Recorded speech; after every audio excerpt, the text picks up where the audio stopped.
Hello, everyone. We're about to go live with the kosher clinician.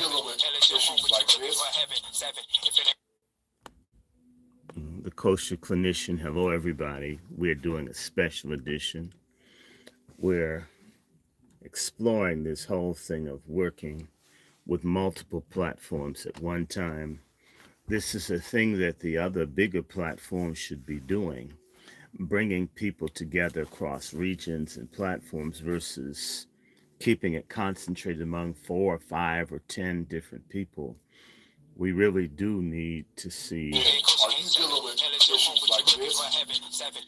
as many people as I'm possible going come to challenge together. all black people for this 2024 election and stop going to your polling place and just voting Democrat, Democrat, Democrat without even knowing what's going on just because you've been told to always vote for the Democratic Party. What has the Democratic Party done for us as black people in the past, I don't know, 50 years? Even the first black president, he didn't do for the advancement of black people in this country whatsoever. Barack Obama did more for the LGBTQ community, more for the gay community, signing laws protecting them and their advancement and their rights than he did for black people the entire 8 years he was in office. So why are we still sitting up here voting Democrat when they don't do for us? When we have old white men telling us, you ain't black if you don't vote for me, but then he goes into office and does absolutely nothing for black Americans, but we sit up here and we vote Democrat every single time because we've been told to. Hasn't helped you, hasn't helped you. Yeah. Trey checks, I think we got one. It's voting season, bruh. No voting, no loving. No voting, no touching. No voting, no nothing. No voting, no fucking, no voting, no voting. No voting, no loving. No voting, no touching. No voting, no nothing. No voting, no fucking, no voting, no fucking. BLK app looking for some action. Swagger homie Scott was hit. Face is a 9, abs is a 10, D is a to be determined. He got revenge. There's a first for everything, and now I've been name dropped in a chart-topping rat song. Listen. Well, shout out Patriot J, Benny Johnson, Big Bongino, Alex Jones, free my dogs and lock up the radical left's gone crazy. I don't bail, I won't see inside a cell. Shout out Thugger, free my slime, slat, YSL. They tryna lock me up, but I'm plugged in ATL. Got homies doing life in jail, they living in hell. These DAs acting silly, my mugshot is worth a billy. So some merchant made a milli, shot me Millie out in Philly. Shot the baby, shot the Sosa, Benny Butcher, them my rollers. Call me racist, but these rappers riding with me, them my soldiers. MAGA, MAGA, MAGA, I am not who they are after. I'm just in the way they want to get to you, but I won't let them cold-hearted. No, I'm artist, getting back to where I started. I don't need to do the race, I'ma beat them Rico. Premier Trump, and you ain't black. I'm black. I'm black. And I'm black. Yes, I'm black. I'm black. I'm black. I'm black. I'm black. I am black. I'm black. I'm black. I'm black. If you couldn't tell, we're black. I'm black. I'm black. I'm black. I'm black. I'm black. Joe Biden, man, I'm voting for Trump. Fuck Joe Biden, yeah, I'm voting for Trump. Fuck Joe Biden, yeah, I'm voting for Trump. Voting for Trump, the whole hood's for Trump. Fuck Joe Biden, yeah, I'm voting for Trump. Blacks for Trump, Latinos for Trump. United we stand, and we standing with Trump. Dear white people, will you take our vote? Why the Democrats always try to steal our hope? I'd rather have a president with a mugshot than the president pedophile that we got. I'm sorry, Trump, I ain't vote for you last time. They was hating on you spreading lies last time. Made me relate. Last couple of weeks, what that actually means.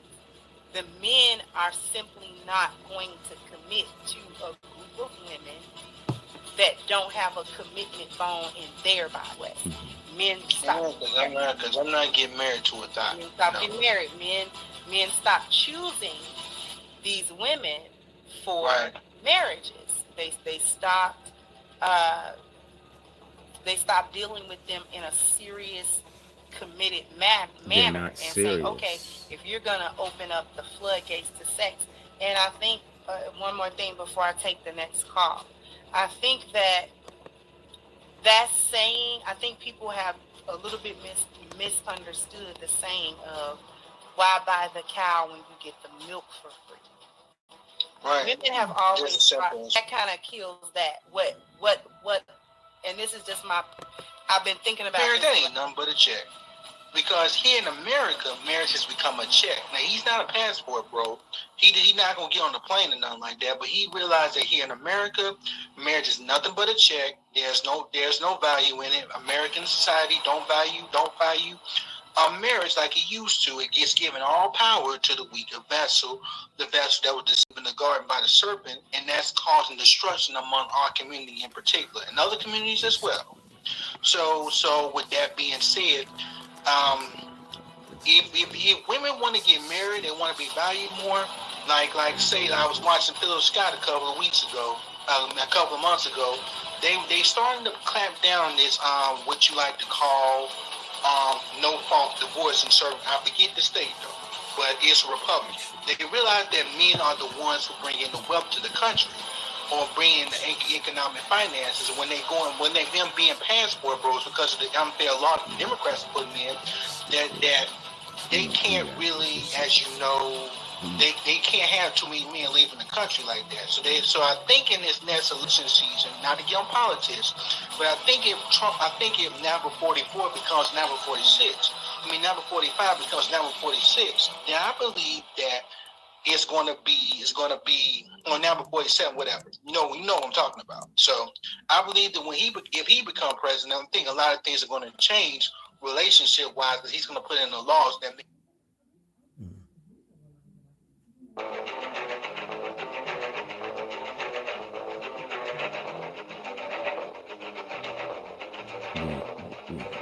When men fail to lead, the children rebel and the women take. Fall comes to us in its own time.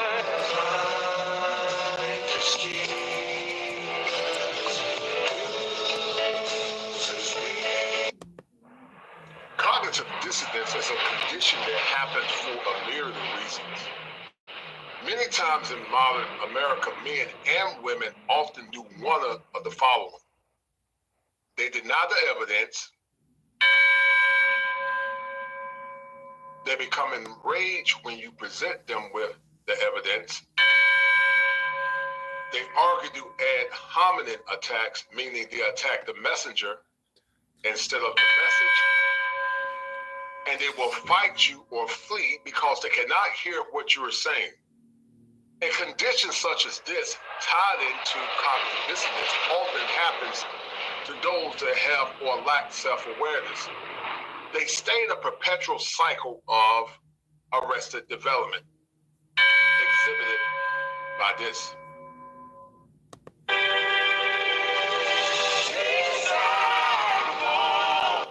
It's him.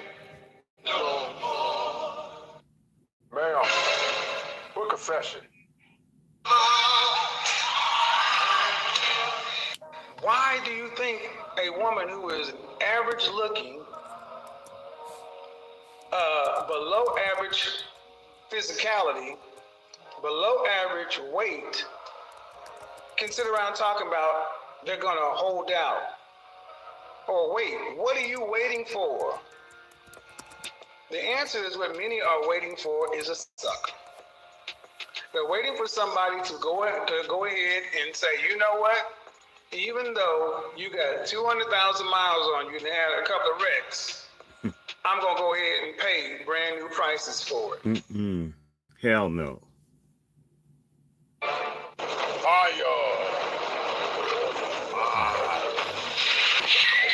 Clinician. If it ain't seven, it ain't kosher. Heaven and hell is what they told you. Real men put the strap down and we can toss them. Young hands pick it back up and young dope. This is our culture. Now we talking kosher. Clinician, masculinity issues. Absent fathers who miss you. Mama drama don't kiss you. All a part of the ritual. This is how they get you. Separate the men, women clipping babies pretend to. Damn. Lovers, haters acting like vultures. If it ain't seven, it ain't kosher. If it ain't kosher, ain't right, gotta divorce us. If it ain't seven, it ain't kosher. If it ain't kosher, ain't right, gotta divorce us. If it ain't seven, it ain't kosher. If it ain't kosher, ain't right, gotta divorce us. This is kosher condition. Seven wonders, the whole world got a list. This is kosher condition. Seven wonders, the whole world got a list. This is kosher condition. Seven wonders, the whole world got a list.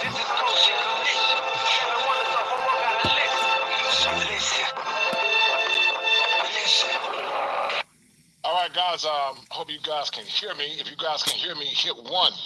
We got a powerful show on tonight. We got a powerful show. I got Dr. Randy Short in the house. As we talk about more salient issues on tonight, you know, there's an old saying, guys, that says the more things change, the more things remain the same. And as we approach upon the 2024 election, it appears that pork chop politics appear to be on the table, and the same foolishness that besmirched us from the prior years is still looming on the table. Scripture clears and prophetic, guys, as Dr. Randy Short and I are going to drop the fire for your mind on tonight. We're about to start this stream with Dr. Randy Short. Share this stream, go support Dr. Randy Short, guys. We're about to have a good show. Because we need to have a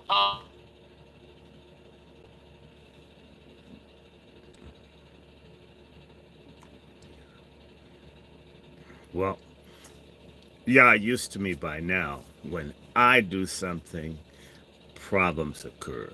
Just know that. Tech stuff, things break, bandwidth disappears, and I'll keep doing it.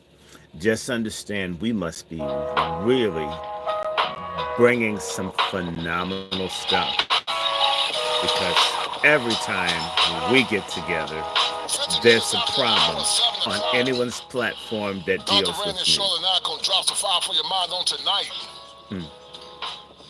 What's going on in modern politics? Why do so many black people continue to be slaves to pork chop politics? I think Dr. Randy Short got the answer, guys.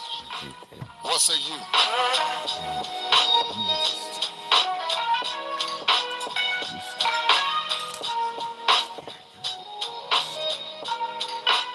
Bringing it to you live once again from the greatest state in the Union, the Tar Heel State, where the topography is serene, pristine, and verdant green, where every day is Father's Day, and where manhood is part of hills and valleys, victories and failures, and whereas men, we don't agree on all things or ideologies, but tonight hey, we come Miss together Quiet as allies Scales. of a common cause.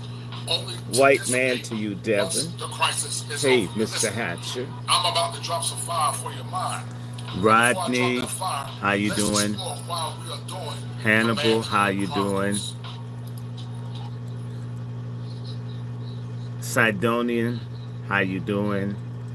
All right, guys, Epic Eric. Dr. Randy Short is in the house. Dr. Randy is in the house. How you doing, Dr. Short? Oh, I'm I'm blessed. I hope you can hear me. I can hear you loud and clear, brother. Okay.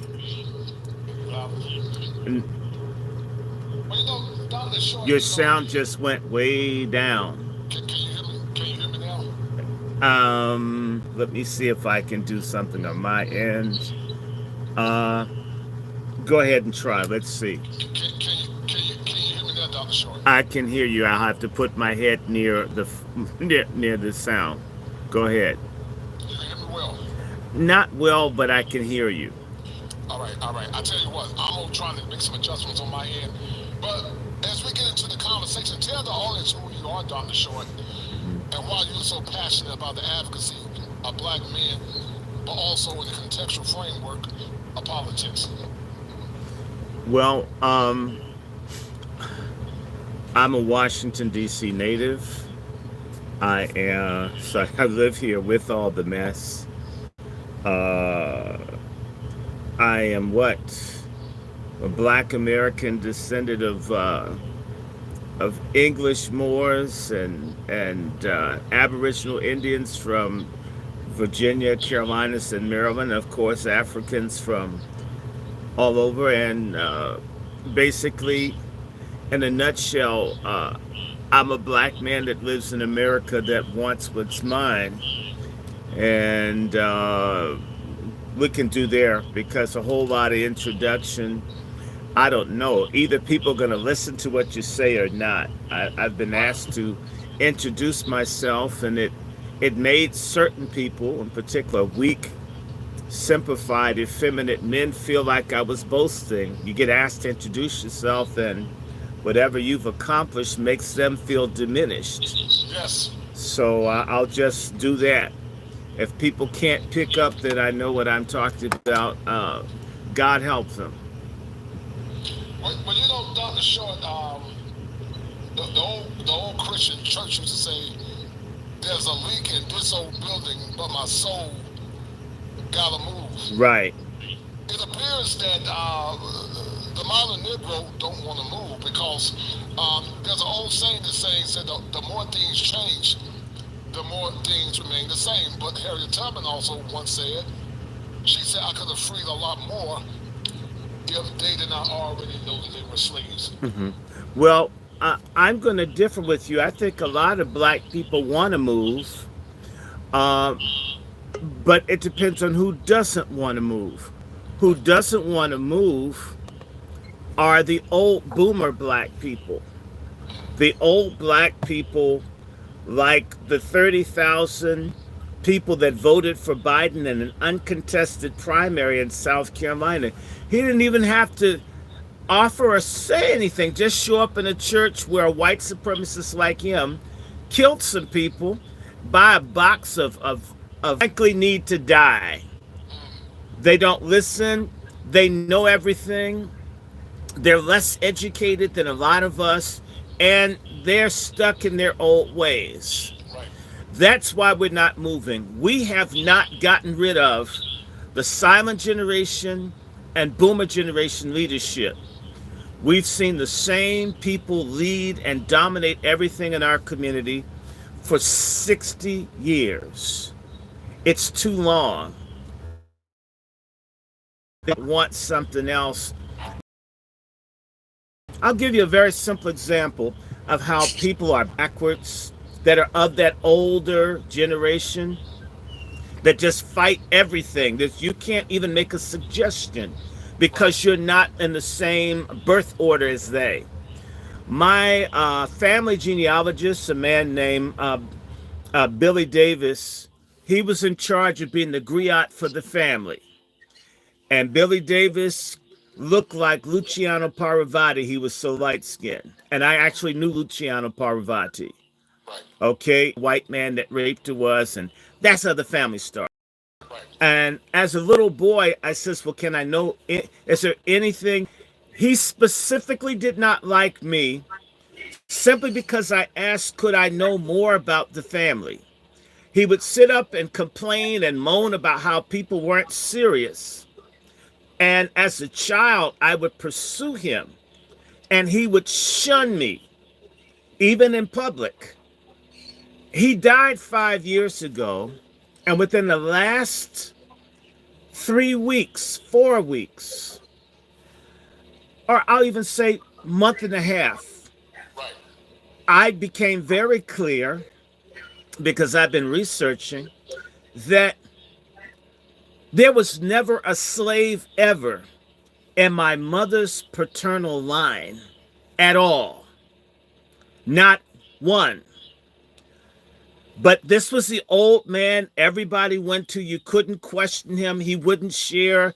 He wouldn't give you anything. He wouldn't even tell you the names. And you just had to do what he said. And we all went with. The family started in the 1840s. We don't know the mother's name. We know they're 3 boys. That's it. Now, contrast that old who died.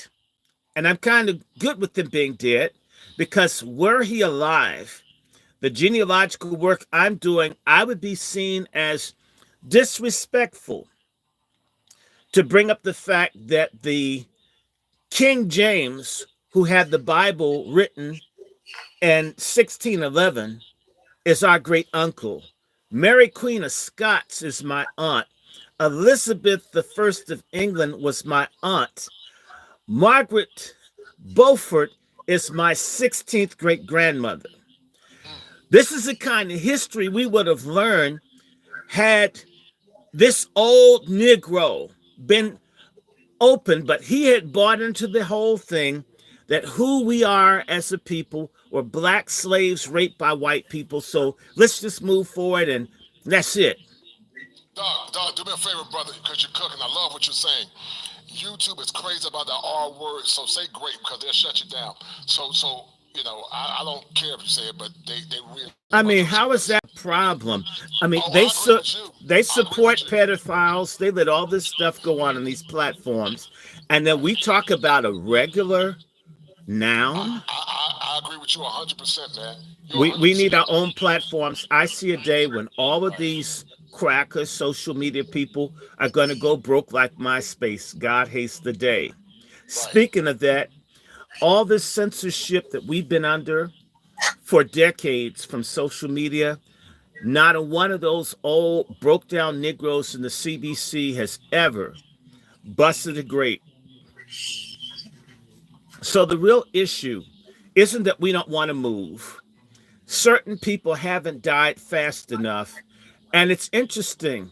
As much as they say black young people are bad, the younger generations are bad, we show so much respect for these old broke down boomers.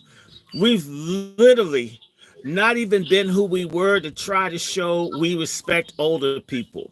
What needs to happen is a rebellion against backward old black folks. Shove them aside. That's what needs to happen. It's the same way. Let me tell you, I took a cab from one place, and I was going back to my dormitory at Howard, and it was an old black cab driver, and he made a wrong turn. And you know, my grandfather owned the very first black cab company in Washington D.C. called Skyline Cab. So I respect cabbies. But I mentioned, sir, you could have taken this turn here. And he began to yell at me. And I'm thinking, and you know what? He ended up getting lost. And I had to go off on him. And I said, you know, I can't believe that I have to talk to an older black person like I've got to talk to you. I'm the one paying. I know you don't treat white clients like you treat me. So what you're saying is I don't have to respect you. I can get lost and you'll still pay for it and have an attitude because I'm black and I'm old. We've treated age as if it means wisdom, integrity, decency, character, and intelligence. No, there are a lot of old, stupid black people. And they're the ones in charge. And we got a lot of old, stupid ways. And that's what's killing us on all ends, on both sides, even on the Republican side. I'm going to say this out loud. When Donald Trump was in the White House, do you know that he asked a group of black Republicans, what can I do to assure that I get black support in the 2020 election? What do they want? Tell me. Do you know that those old broke down boomers told him, don't do anything for us that you're not doing for everybody else. When you help everybody, you help us. This is what that's why black folks wonder Trump would have done a lot more.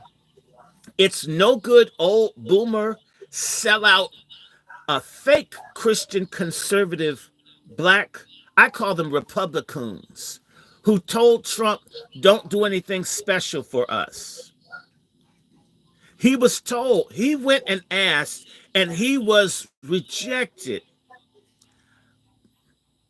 And I'll say one of the people in the room, Alveda King, you were there. You didn't open your mouth, Alveda. You know me. I'm not afraid. Let's have a fight. We got old, weak, cowardly, head scratching, booty picking, cotton picking sellouts. Democrats, Cornel West is a socialist one. They're all scared old people who like rubbing buttocks with white folk and drinking coffee at the same bar, and that's enough for them. Their tangible was association, sex, inclusion, and just them.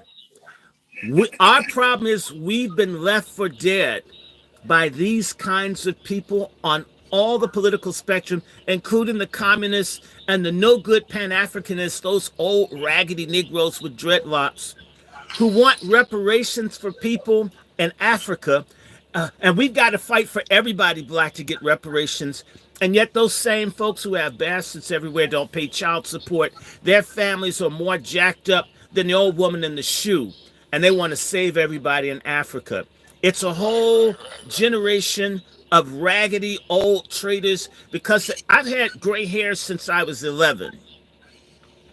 Okay, I turned 59 on Friday. So a lot of people should send me a donation for my birthday. But white hair doesn't mean you're smart. But in our community, we venerate anybody that makes it. It doesn't matter if they sell dope. Like the biggest dope dealer of all times is my cousin from LeGrand, North Carolina, called Frank Lucas. Is my cousin. Oh yes. Oh yeah. Way down. What's that county? Wilson County. Wilson County. Wilson County, North Carolina. Right. Oh yeah. No, my family's been in Wilson 300 years. Okay, so if he died recently, but he had gray hair, did that make him good? Did it make him righteous? As a preacher's kid, some of the most foul people in the church were the old folks who were amputees that couldn't be wicked anymore because God had afflicted them. But we go to church to see someone old, and you figure because they can't get up and grab your boob or your butt that they're holy. No, they've aged out. They can't do the same kind of wickedness on the level anymore. But then they do another wickedness. They don't tell the truth or impart what they do know. They don't say, I was a stupid old hoe. I dogged the men that came my way, and I ended up with kids I couldn't take care of, and they're all in jail, and I got the Holy Ghost, but I would have rather had the Holy Ghost and my kids be out of jail and my kids not be in the bastardy. So these older people, not only do they fail, they lie, and they want to look better, and we have to. Right now, we need to go into a 20-year period of total rebellion against anybody that doesn't fight for tangibles and demonstrated achievable things that we can measure. Then you need to shut up, sit down, or even better, be in a funeral parlor, and I'm not bringing flowers. Right. Shout out to my man Greg Scott for the $5. He said, salute kosher. Black men got to move on from silent boomer and Generation X mindset of following black women's ideal of what it means to grow. I appreciate it, Brother Gregory. Can we talk about that? I agree. Yes, sir. Yeah, in 1 minute. I appreciate it, Brother Gregory, for the $5. You got the number right. Donate. It's my birthday week. Y'all been stingy. Y'all have been stingy all of December. And I don't even celebrate Christmas, but you could have got me a gift. All of January, y'all was stingy. I'm not talking about you, Brother Juan. My platform, I've had 36,000 views in 2 months, and folks have been stingy. And y'all the same ones that buy the $900 Bible from the white supremacist preacher. Y'all sad. Y'all better send me, kiss me some money this week. I'm sorry. Kiss me some money. MFM, as we say, you can say that to you. Don't tell them, but MFM, mother, the F word, money. That's the way we say reparations on the Angry Black Men's Book Club. So I want to say, where's my MFM for my 59th birthday? And I'm not a boomer. I'm an X, but he's right. Another problem that we have in our community is that we worship people with vaginas. Whereas I do believe that the vagina is the greatest thing since the Xbox. It was the first home business, the first Beazle. I mean, the vagina is a great thing, but it's not God. It's created. It ain't God. And I'm telling you, a whole lot of old boomer men and some of the Xers bought into feminism. And this is a big problem. Feminism is the greatest social evil in the black community, and it's female dominated. It must be destroyed. Black men must ignore women. Let me tell you something. Women have a whole lot of wisdom, but sometimes women are dumb as hell. A good example of how stupid women are is that you need to go to a ultrasound and see the baby hopping around in you at 9 months pregnant to believe it's a baby. A woman on their way to an abortion clinic, and because they don't think it's a baby, but they're going to an abortion clinic. But when they see the baby in the ultrasound, they don't want to kill it. That's stupid. Abort means to kill. Fetus means baby. Did you think it was a beer belly and you don't drink alcohol? What made you're vomiting? Everything that points to pregnancy you're doing, you're not convinced it's a child until you see it on TV in somebody's office with a $500,000 machine. It takes all of that to tell you it's a baby. I mean, that is how feminism has made black women so incredibly stupid. And then when you say, well, we've got to put women here. In fact, I don't like going to church, and I didn't go to church today, and I'm not going to church next week or the week after, God willing. When you go to church, every now and then, if they are socially active, they'll say, oh, we're sending some young women to college. And everyone's clapping. The colleges are full of black women. The colleges are empty of black men. Black men ain't getting nothing. In 60 years, these churches, which if 9/10 of black churches were shut down tomorrow, black people would have a chance of surviving. In fact, I wish I could be dictator of black people for like a few years. I would arrest all the crooked preachers in the country. Make them flip burgers, actually do something for someone other than themselves, and make them lose weight. Their wives couldn't wear a hat with a rim with more than a 36-inch circumference. I mean, I'd have a whole bunch of stuff to deal with them. We worship women in all the wrong ways. We need to love and protect women and worship God. And by the way, in cultures where people protect, provide for women and worship God, women are on code and they do what they're supposed to do. When you put women on a pedestal where you can't criticize them, when you tell a 900-pound black woman she's sexy, she is, if you're Jaws. I mean, she's not sexy. She is a health disparity statistic if she's 900 pounds. I mean, you got women in D.C. riding around in power chairs coming on to people. You know, I could break your jaw with my boob if I just pulled it back. I mean, what is that?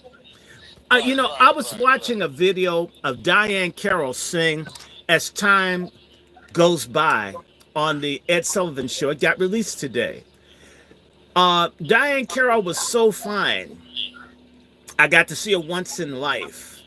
I'll never forget seeing Diane Carroll just once. That's how beautiful, that's how feminine, that's how much she commanded her presence as a woman. Just seeing her go up the stairs, I'll never forget seeing Diane Carroll walk up a flight of stairs. I still remember that 20 years later, Diane Carroll went up the flight of stairs to the Women's History Museum. I saw it. Do you know, I go down the street every day and I can't remember 9/10 of the black women I saw because they look so bad. Because they're not present. You've got your butt cheeks exposed out of your pants. You don't have drawers on. You don't even have a thong. And we put that on a pedestal. And by the way, all black women, even the old liar, boomer black women, they're not calling these women out because they love the rebellion against men. I don't care how old. The ones with all the raisin-sized moles on their face, they love the confusion because men aren't in charge. He's a raisin-sized mole. Hold on a minute, Dr. Short. Shout out to my man Salty Balls for the $10 cash app. And Salty Balls, you're the #1 sponsor of the stream, brother. That's a bad right. That's a deal, right? Some of the boomers enjoy the conversation, Dr. Short. That's a deal, right? Well, I appreciate you, my man Salty Balls, for the $10 cash app or $10 support, and you are the #1 sponsor. Guys, share this stream. Dr. Randy is a man of wealth. And Doc, listen, me personally, I don't care about you saying certain things. I love the fact that you're intellectual and you're a free thinker, but this YouTube machine, words like great, abortion, or whatever, they'll censor it. I don't like it, but hell, ain't nothing I can do about it. And it'll get your challenge down. So I don't personally care about you saying certain things. I love your energy. I love your boldness. I love your tenacity. I love your ability to speak truth to power. But the machine is very manipulative, and I agree with you. It becomes a time where men need to speak out boldly, speak out clearly, and speak out intelligently. Because once again, power never conceded to anything without a struggle. It never have and it never will. And that's why this conversation is so important. But I'm going to ask you a couple of questions, Doc, because you're a very brilliant man, and I love your acumen. What's the question? What role did Lyndon B. Johnson play in the breakdown of the American blacks, in your opinion? We know what it is, but tell the audience what role Lyndon B. Johnson played in that. And I'm going to listen to you and let you go. Who? James Weldon Johnson? No, Lyndon B. Johnson. Lyndon Johnson is basically, he's like Jesus to black boomers. Okay. He's a false messiah of black boomers and silent generation black folks. But we need to remember that under Johnson's leadership, several of our most important black spokespersons got killed. That's King and Malcolm X happened on Johnson's watch. You know, people seem to forget that. They put that on Nixon because he's a Republican. We need to remember that Johnson created the omnibus crime bills that led to the mass incarceration of black Americans. We need to remember that Johnson's policies were sacrificing blacks in Vietnam.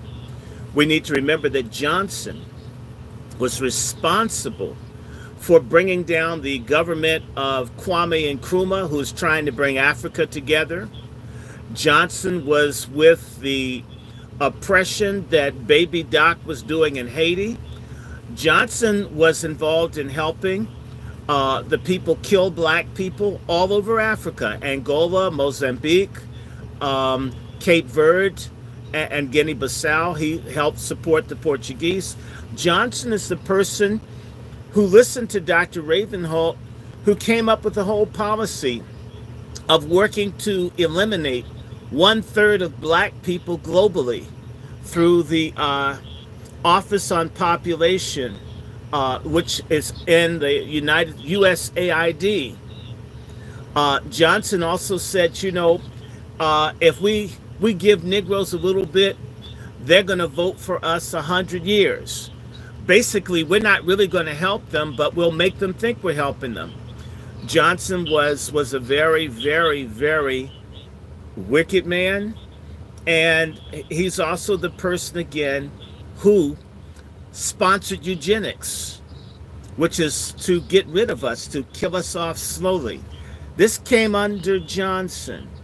Again, the omnibus crime bill to punish black people for the urban rebellions. He's the one that started this mass incarceration thing. Most people don't know that. People don't know that Johnson called out the United States military, and they were prepared to put black people who were rebelling against atrocious treatment in concentration camps. That's who my father would say was the Negro's best friend. I remember having an argument with my dad. I couldn't talk that much in 1969-70. I knew that the man wasn't what everybody said, but my dad talked me down. My dad was a boomer. Old black people live in the past. It's like, that's why black people like Frankie Beverly. All of his music sounds the same. He's never made, there's no new chords. I can't stand hearing Frankie Beverly. It's not that the music isn't good. It's always the same. When you think about DrRandyShort, I call it so many of the boomers need to go through what's called a semnosis, which is a hypnosis.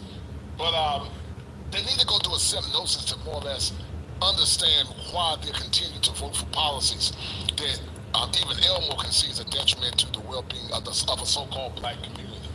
We continue to get besmirched and deceived year after year. It's almost like it's a mental illness What do you think is the greater contributing factor to this mental disease where black people continue to vote for policies? I don't care about the parties, but I'm talking about policies that are to well-being of a faltering black community. Well, there are a couple of things, and I'm going to just go there. There is a trinity that keeps black people stupid. I'm going to say religion in general, in particular, the black Christian church leadership, although they're what I call crescent coons. These are sellout Muslims that want to be dune coons instead of black. Okay. So we've got, and by the way, the black church is nothing but an extension of the Divine Nine and the Masons and Eastern Star. The black church has been hijacked by Luciferians who want you so much power, and they've done so much great in the black. So that's part of the black church is part of. And the good news is that those pastors push that mandated medicine. And a lot of folks, lit folks, put everything up inside of them, and they're dying in droves. We're not going to see a lot of the old. They've decimated their congregations. They got paid. I don't know if you know, the preachers were paid to push medication on their congregations, and they killed. Yeah, I've heard that, Doc. No, not heard. It's a fact. United Way, through Reverend Calvin Butts and Abyssinia Church, who's died, probably from the medication he took. All of these folks are dying. They joined the plot to kill off black folks, and no one could say others. Now they're dying. We're not going to see a lot of these people anymore. They're gone. They were dumb. Nobody, I mean, Tuskegee didn't mean anything to them. And a lot of these same people in these organizations, you're going to begin to see the old ignorant people and their families and people that thought like that went with the okey doke of President Biden, these other people. They won't be here. And the way I feel is they won't let you reach them. They won't let you teach them. They won't let you share. I've had people cuss me out, and I've been holding a peer-reviewed medical publication. I mean, how am I? I mean, I went to the very heights. These are people. Let them go. We try too hard to save everybody. My thing is, let them go. I don't care anymore. You can't help them. I remember being a teacher, and you've worked with youth. Remember, everybody wouldn't let themselves be helped. You could only help a few. Most would show you that you couldn't make an impact. It is that you couldn't. They wouldn't let you.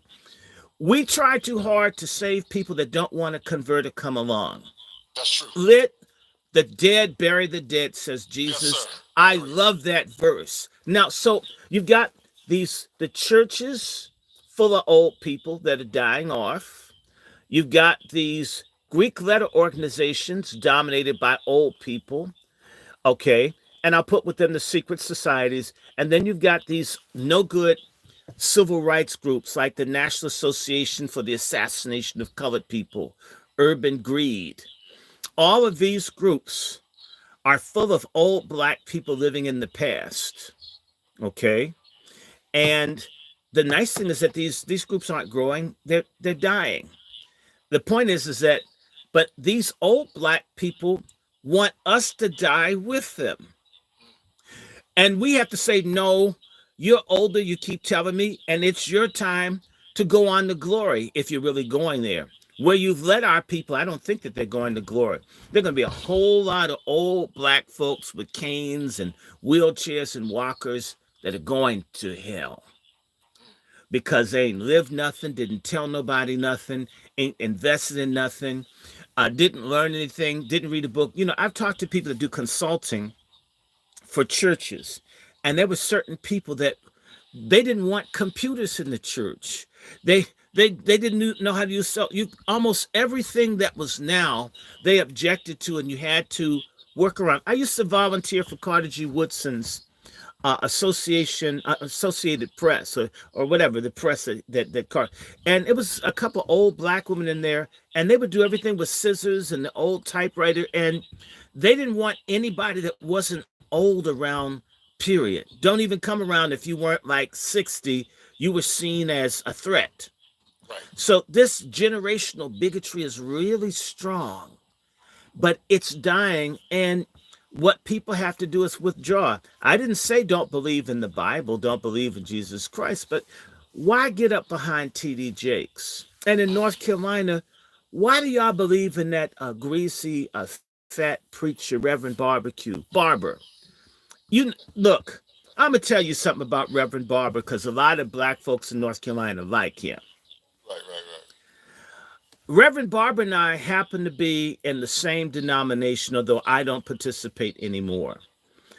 Reverend Barber was part of a group of ministers that include Ben Chavis, who's from North Carolina, and others. Okay, yeah, I know Chavis is from North Carolina. I remember Wilmington 10. My big brother was helping to raise money. One of my mentors got the money that bailed the Wilmington 10 out. Brother Charles Cobb Sr. Okay, I've been around a little bit. And what I'm going to say to you is, I got in trouble with Reverend Barber and other black ministers because I, finishing Harvard Divinity School, didn't think that Jesus Christ had sex with his disciples. I repeat, I don't think Jesus screwed James and John. Right, right. They did. Wow. Not only that, I don't think that David and Jonathan did it. I don't think Naomi and Ruth did it. I don't think so. The Bible doesn't say so. And I made the mistake of talking to who I thought was a Christian minister who was in Connecticut. His name has escaped me at the moment. To tell him how Harvard was teaching all this crazy anti-God, anti-biblical stuff. And it was terrible. You can't make everybody gay. I get it if you want gay folks to be treated well, pointed to the second commandment, but you don't have to make Jesus a queen to get decent treatment for people. Right. And it just so happens, I went to visit a pastor who's in the United Church of Christ, the main black church that pushed for same-sex marriage and all this stuff is the United Church of Christ, of which Reverend Barber is a pastor. Greenleaf Church in Greenville, Virginia. North Carolina. Oh, yes. And Greene County. Yeah, I'm saying something. Let me tell you something. Went to see Ben Lewis at Lincoln Congregational Church in Washington, D.C., telling him I had been trying to get in touch with Ben Chavis for years and couldn't get through. And he says, you can see Ben Chavis right now if you want to. He's in Columbus, Ohio, or Cleveland, Ohio.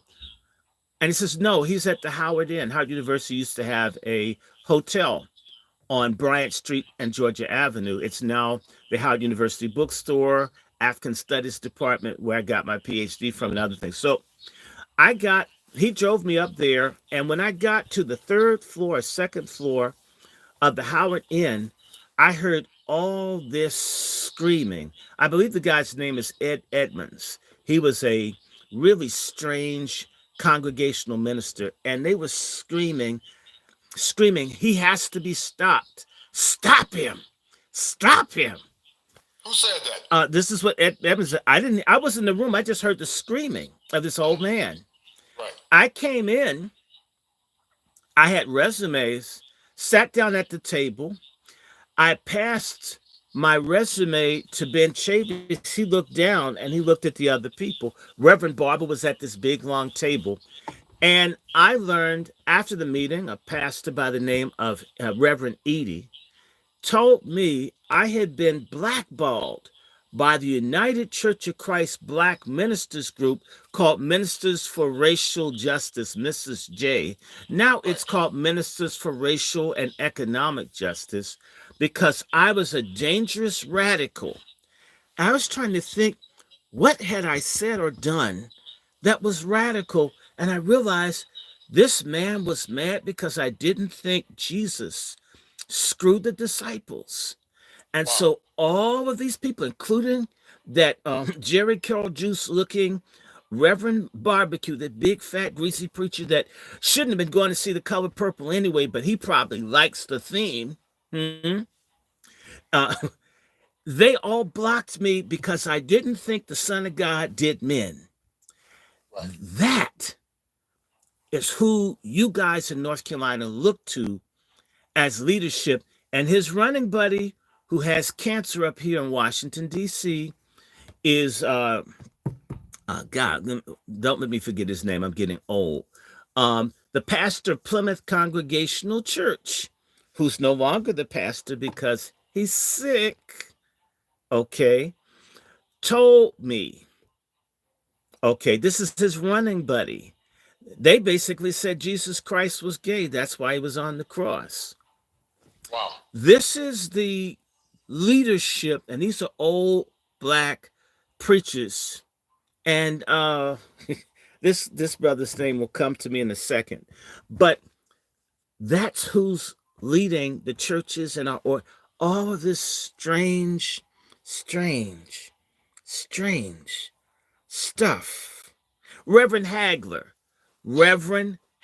I know you've heard of him because they were down there fighting around. Yeah, all believe this super strange sexuality stuff, and therefore illegals, and they're all up for. That's what we have in the church, the civil rights organizations, and usually there's an overlap between them being Masons and Greeks. They're for feminism. They're for everything our community doesn't need. And they control our community. We need a regime change. We need a putsch. 100 years ago, Adolf Hitler was on trial for trying to overrun the German government. The beer hall putsch. The trial took place in 1924. We need a putsch. We need to kick these people out. And if you can't drive them out, quit the organizations that they had. When the NAACP can have people on its board that are sympathetic towards pedophilia. Yes, I said that. Yes, I did. And I'm going to tell you something. Remember when Ben Jealous left the NAACP in 2013, 11 years ago? If you go back and you look, you can only get a few people out of the 64-member board of the NAACP to say nice things about Ben Jealous. One of them is Reverend Barber. Why did he just leave the NAACP? And why, when he ran for governor in Maryland, the NAACP didn't endorse him? Why wouldn't the Maryland NAACP chapter endorse the former head of the NAACP to run as a Democrat against a Republican? What is it that these folks are on where all this stuff is going on? It can't be good. Why do you just renew your contract to head the NAACP at their convention in June or July of 2013 and submit a letter of resignation in September of 2013? I mean, who does? How you say you gonna hold a job 3-4 years, then a couple months later, oh, I changed my mind? Do you really believe that something didn't happen? And they had the big, 50th anniversary of the March on Washington, where 500,000 people came. The NAACP had this big clam bake. And then you suddenly walk away from it all? Didn't something happen? Do you understand who we got leading us? There's a whole lot of corruption. Fannie Willis, her Petunia pig looking self, she ain't the only dirty person out here. Dirty Letitia James up in New York, who looks like Lou Ferrigno without the green dye on. I mean, you got this strange Uncle Fester looking Karen Bass running New York. The mayor of D.C. looks like Arsenio Hall. I mean, you got Butterfly McQueen looking mayor of New York, Eric Adams. You got this dude that looks like Barbara Jordan as a trans man, Johnson, that runs Chicago. You got Henrietta Hippo, Sheila Jackson Lee, who says she cares about reparations, and HR 40 has sat on her desk for 3.5 years, and she hasn't moved, if not 4 years. All of the, and she ain't even a Black American. She's a Jamaican. Well, what is HR 40, Doc? It's the agreement to discuss reparations that Congressman Conyers had, and frankly, I don't ever think that HR 40 would have gotten anywhere because people had so much dirt on Congressman Conyers. And I'm not trying to be funny when I say to you, I think I got a glimpse of Congressman Conyers in his drawers in his office because the door was cracked open. What kind of man walks around in drawers in their office?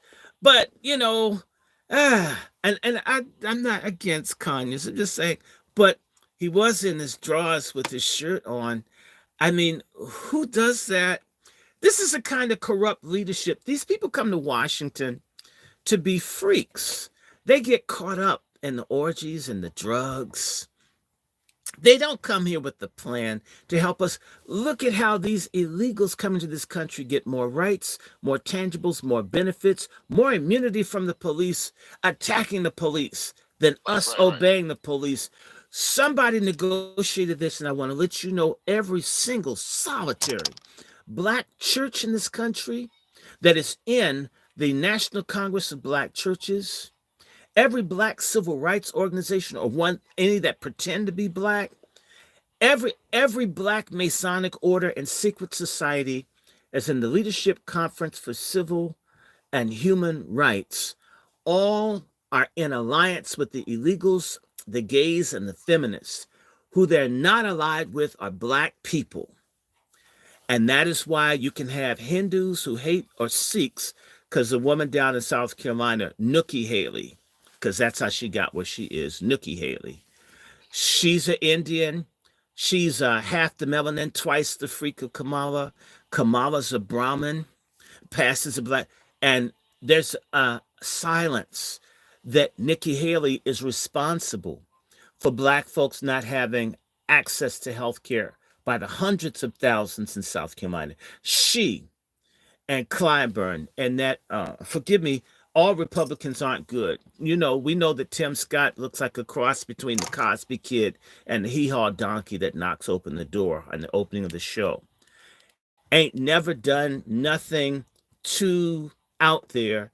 And all of these people running around saying that there's no racism. So you can get a sorry Republican too, or Republican, and you can have a Democrat.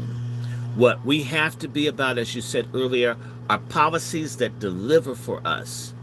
We outnumber a lot of groups in this country, including Cuban Americans. And yet Cubans get more respect. And they do all kinds of stuff, bring way more dope in the country than we could ever consume. And they get respect. Look at how the Arabs up in Michigan have refused to see Biden. Negroes in South Carolina fell over themselves to go down to Emmanuel Church. I wish Dylan Rolfe had been there that day. Of course, because, I do respect your beliefs and some of the things you believe in. I know you don't agree with all my positions, and I probably don't agree with all yours, but I do respect it. But I'm going to ask a question, Doc. To talk about the Black woman in America, in what role, Doc, would you say it was compromised by these so-called police, and what role does she continue to play in facilitation of the oppression of a dying Black community, in your opinion, Doc? Well, Black women are in leadership of the destruction of the Black community.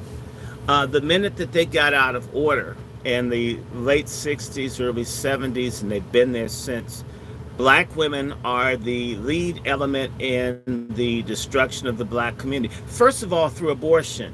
We've got all these dead babies. We'd be over 100 million people outright if killing babies didn't seem treated like it was, getting a pedicure. Folk making TikToks and getting abortions. That's one. Also, mate selection, deliberately picking the worst Black men to procreate with. Having grown up in an academic and intellectual environment, my experience has been Black women bypassing quality men for men that they felt could give them the bigger bug or the bigger buzz in their clitoris. So being satisfied and pleasured all the time was more important than family creation. So who people choose to lay down with, what they choose to do as a result of what they've laid down with, the fact that they've de-emphasized and devalued motherhood and devalued grandmotherhood and devalued being wives. They've basically act like that's not important anymore. Black women have been a major catalyst in the destruction of the black community. And because black men are sorry, because black men worship the vagina instead of God, you should thank God for vagina, not the woman. She didn't make it herself. It's not like it's a sweet potato pie. She was born with one. That is the problem. The other thing is that black women support eugenics. Black women are silent about things like trafficking. Black women have been silent largely about the dispossession of black teachers who are primarily female. Well, so the education of the youth has been turned over to people that hate us. The women have basically tried to be black men and they failed, and it's killing us. Also, the women have come and they've become dominant, not in just numbers, but in terms of influence and power within the corrupt institution that is really religious real estate, Inc., that we call churches. As the women have become more important in the churches, you can't criticize homosexuality. You can't talk about bastardy because that hurts women's feelings because some of that pertains to them. So we no longer can have right and wrong to make women feel good. We can go further. So if we start looking at the crime, I'll do more. The women collude with the courts to destroy the black family. You have a woman divorce a man. She teaches children to hate the father, which destroys the whole desire to create families for the boy and the girl. Yes, they do. And you cheat, you commit fraud against the state and the father by denying him the opportunity to see his own children. So they've wrecked the family, and there's a conspiracy of silence. And all the black women that disagree, they don't do a damn thing about it. So they are, the gays say, and the women are allied with the gays, I'm coming to that, silence is consent. The silence of black women who've seen all this over the last 60 years say that they're good with this garbage. I don't want to hear any, until I see black women out here telling these women, you don't need all that weave, you need to take the blonde off. Okay, I see men doing it, women beginning to. It took Kevin Samuels, who was assassinated, to even begin to just talk about stuff. You're not high value with 8 bastards at 400 pounds.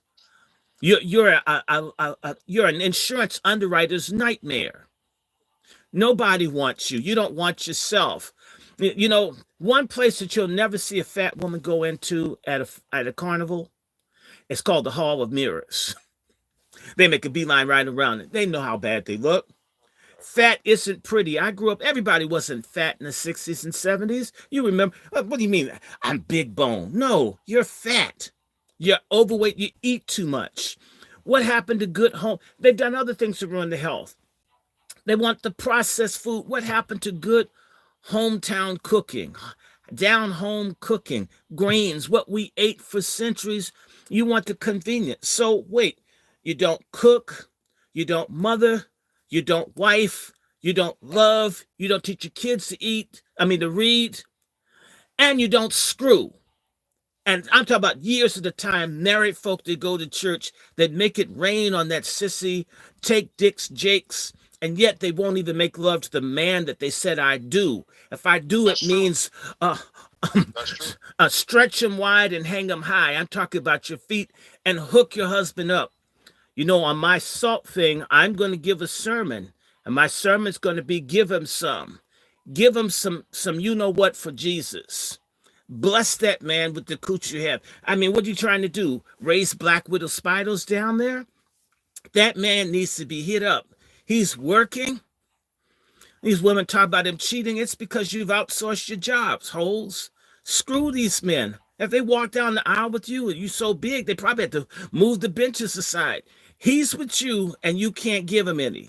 Don't want to have no kids, don't want to cook, don't want to love, want to fight all the time, want to watch TV and eat bonbons. You make $20,000 a year, he makes 30. You call him broke and you brought the bastards to the relationship? Are you kidding me? You're aligned with the gays. You think the illegals are fine. You start looking, I'm going to just say, you start looking at almost everything that matters. And it seems as if, and I'm not saying all the women, they don't know they're being manipulated. But the feminists, it seems like the more mannish, the more ugly, the more brute, the more disruptive a woman is, women seem to get behind them as leadership. I'd like to see some feminine, Diana Ross looking black women leaders versus women that look like, the what's that thing called? Lamisil character. The little stuff you get under your toenails. You have women that look like they're the Lamisil icon, and they're the leadership for black women. They find the ugliest black women and put them out front. And black women don't say anything. I mean, like Shirley Chisholm, looks like a moose with the wig on. They don't need no movie. They need to shut that thing down. Pull some black plastic over it. What happened to the beauty? Stop looking good. Stop taking care of oneself. I mean, right. And not only that, they pressured their own husbands. I heard this. People were forced to take that poison to please their spouses. And everybody knows that the rollout for the mandated medicine was a United States military propaganda project. And women, like they listen to the snake in the garden in Genesis 3. They listen to the same snake called Fauci. And so a whole lot of folks, I was talking to a wonderful sister that you must have on your show named Sister Keisha. She's the one that helped bring down the pedophiles in New York. She's lost 26 family members within the last year. They're just dying in droves. If I told you there was a brother who supports me, heard his mother was sick, I didn't want his mother to die, I began doing everything I could to save his mother.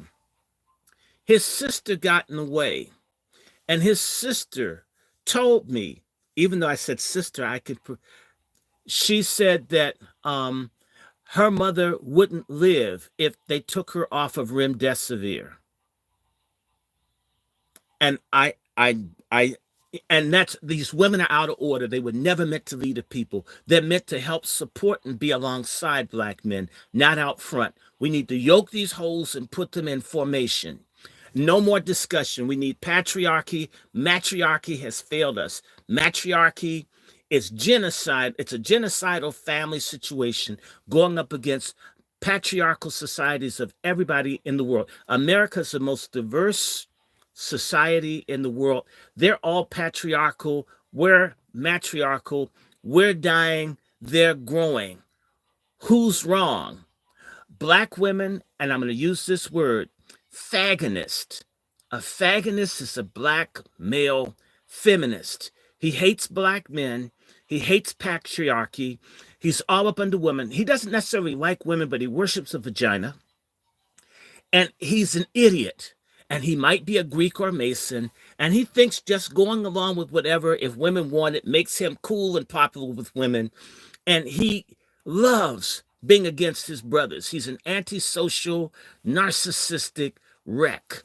A lot of black men are fagonists. Just because you got on top of a woman doesn't mean that you have the authority of a patriarch. You're a trick with a dick. You're not a man. You're a fagonist. Let me ask you a question, Doc. I don't hear you. Can you hear me? I do now.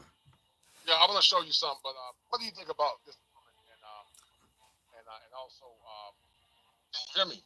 Yeah, you need to stay close to your mic when you pull. All right. Gotcha. I don't know what's wrong with this thing, but let me show you something. Hold tight.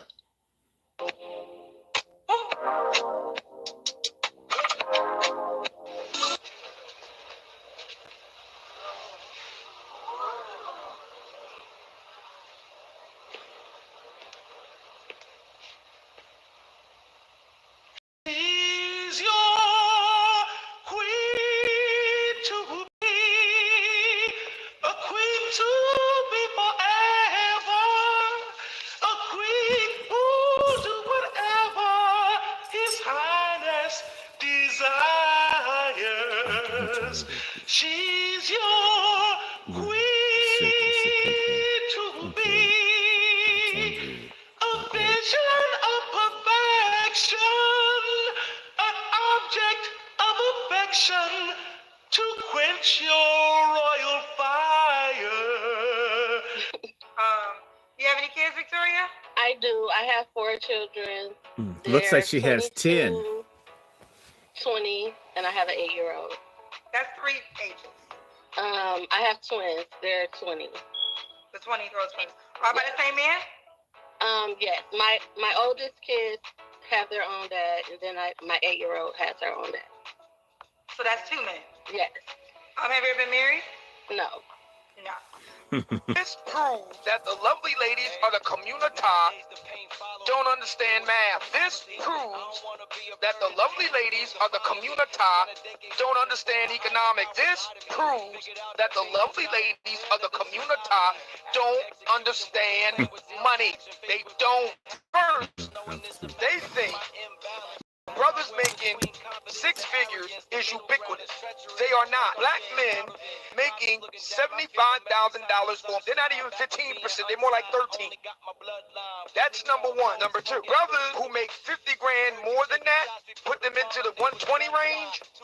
Now you're looking at less than 10% of black men. They are literally the elite. And you're saying that these brothers ain't good enough to get the kind of women they want. They got to settle for a can of busted biscuits. Are you freaking kidding me? You have got to be kidding me. That shit is insane. But I knew that this was coming. Your video with comments about a female. Just to let you niggas know, we don't need y'all. We want y'all, but we don't need you. 20 years later. Our black men, we want all y'all back.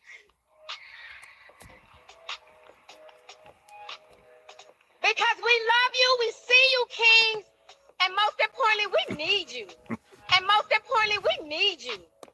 And most importantly, we need you.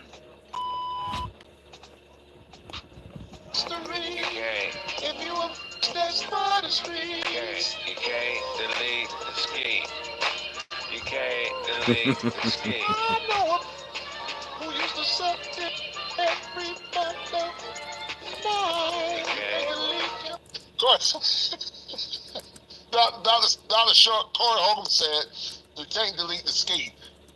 We got a generation of women that are not cool. They don't respect masculinity. They don't respect truth. They don't respect family.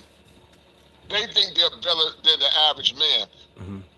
In your opinion, Dr. Short, when did this delusion begin? In your opinion, when did this delusion where average to subpar women think they're better than their men, in your opinion? Go ahead. Well, first and foremost, that exists in the ecology of the fagonists, the simps, the BFers, brother effers. There's a kind of black man that hates black men, doesn't like black women, but loves the black woman's orifices. And a lot of them like their anuses too, maybe more than the front side. I don't know what that's about. So black women are following the degeneracy of a lot of men out there who like this. Not all black men are complaining. There are a lot of black men that love all this chaos. In particular, a lot of this emerged out of, we're going to call it, W.E.B. Du Bois talked about it. It's called bastardy. When you have a culture full of unfathered children and families that do not have men, you have what's called bastardy. Bastardy brings about another thing called anomie. Anomie means the absence of norms. The whore culture, the sexual revolution that the feminists and the other white supremacists that black people latched onto, have all the sex you want. I can take a birth control pill and I can be as promiscuous as I was told men are. Women are copying what they've been told men were. There's a man by the name of Alfred Kinsey, to whom we need to have another discussion, you and I. Alfred Kinsey, the father of the American Revolution, who did books about American sexuality that was based on lies. And what the society was told is that this country was far more filthy and degenerate than what it was, and the laws and everything had to be changed to facilitate the real sexual character of the nation. And we have gone along with what America's done. We've become Americanized. We're the essence of America. Bastardy, where the mother, she can't run the kids that much longer after 10, 12, 13. Kids do what they want. Come on, you've been around. There were homes where you had a father, you knew be home at 11. Get home at 10, you might get beat for getting home at 10:59. Nigga, don't you touch me, right? These women can't manage or don't manage these children. These women feel entitled to everybody's support, if not welfare, Section 8, WIC, SNAP, school lunch, after-school programs, mentors, all of that because you were a whore that had a child out of wedlock. Once we stop calling people whores, once we stop calling kids bastards, once we stopped, there was no penalty. Remember, what's that song? Love Child, Never Meant to Be, Love Child, Born in Poverty. That was a big hit. It was a bigger hit with white people than black people. A lot of black folks, yeah, white people made it a #1 record, knocked the Beatles out of the #1 spot. But Love Child couldn't move Johnny Taylor's nastier song above the Supremes' Love Child. We've had an issue of illegitimate childbirth for a long time, but it used to be a stigma. It was a stigma, right? But then we, oh, well, don't hurt the woman's feeling. It's not her fault. Hell yeah, it's her fault. You don't want nothing to come out, don't put nothing up there. If you don't want to be abandoned with the baby, then get with someone that's serious enough to stay with you to raise it. It shouldn't be an afterthought. I can't handle all these bastards. Let me find a stupid black man that I can guilt trip into looking past all of my blubber and my girth and my crude behavior and my tattoos and raise these bastards that are going to hate him for all the things that their biological father didn't do for them. And I know black men that go around, they actually think they're heroes if they step up and raise another man's bastards, or they think men that don't want to raise other people's bastards, you know, are stuck up. The black man has become a female, and the black woman has become a black male. And so when you have a culture of bastardy, I'm sorry, women don't hold it down. It's a damn lie. And we need to stop playing this. And you know, the people who keep praising women, when you go to church, it's these filthy preachers. And the woman, sweetie, you gonna be all right. And girl, you know, they never have anything nice to say about the men that are there in the church, but they constantly praise and they blow smoke up the rectums of the black women, right? Because it's a hustle. So the church is the biggest. It is a whorehouse with the spire and stained glass, and sometimes the best holes. I give them that. They have the best holes and good music. And although the food isn't that good sometimes. Look, that's the problem. We've lost our soul. Our people, following the civil rights movement and the free love thing, we turned our backs on God. Black folks have become paganistic, atheistical, immoral, increasingly, and we've lost our way. And in particular, there's been a myth that women are more spiritual than men. Look, I can't outcry. I don't have a wig to throw off in church. I don't wear pumps to break the heel on. That doesn't mean that I don't feel God any less. So you know what? In order for the churches to continue to grow, and they didn't want to offend, they let the women bring their bastards to church and nobody talked about it. We've sanctified fornication. We've sanctified all of this. The state of this so-called black church, it is a brothel full of greedy, obese, pedophile, grifter demons, male and female, that have refused to tell people the truth. You can't screw everyone. You can't be with everyone. You are a bastard if your father's not there. You're a hoe if you're not married to the person that you're sleeping with. A date isn't prostitution. In fact, 50-50 is proof that you're not a prostitute. If he's paying for everything, what does he get in exchange for his money? It sure ain't your company or conversation because you're not pleasant. Right. We've become an ungodly people, and our women are ungodly. Just because they go to church doesn't mean that they're godly. And our women get up behind any cult. Who were the majority of the people that died in Jonestown? Black women. Those women knew that Jim Jones raped women and children. Sure they did, and raped men too. And they still fought into South America. The women get behind Malachi York. Women get behind Polite, Nature Boy. Name the cult, name the thing that's degenerate, and they gravitate to it as long as the people lie. You want to see a black man that's probably single? An honest black man. But if you lie, girl, you so fine, you gonna make my mama come, right? Right. And all this queen stuff. Look, if you're a queen, where's your royal demeanor? True. I mean, I don't see any royal behavior. I see slave behavior, pigsty behavior. You sound like the prodigal son and you ain't had your corn cob. You are not a queen. And if you've got a blunt in your mouth, you're all macho. In fact, I'm going to tell you, the biggest thing also, black men, we think that the only way to have a woman is for her to have low standards. Because if she has high standards, she might not be able to meet them or not trying to. So we celebrate. Black men are the only men in the world I know that treat lesbianism as if they're superheroes. So you got these mannish black women. I mean, they look harder than Mike Tyson. Isn't that Serena Williams looks like Mike Tyson? I think she's bigger than he is. You got these women that look super mannish. And brothers are talking about how fine they are. What is that? I know guys who end up getting turned out because they think it's okay for their woman to have a woman, and then those women get together, conspire, and steal everything he has. And they're such punk, liar, phonies. They can't come out and tell the truth. You know, I was a sucker. If a woman can vibe with a woman better than she can with you, you're already done. You're just a living dildo.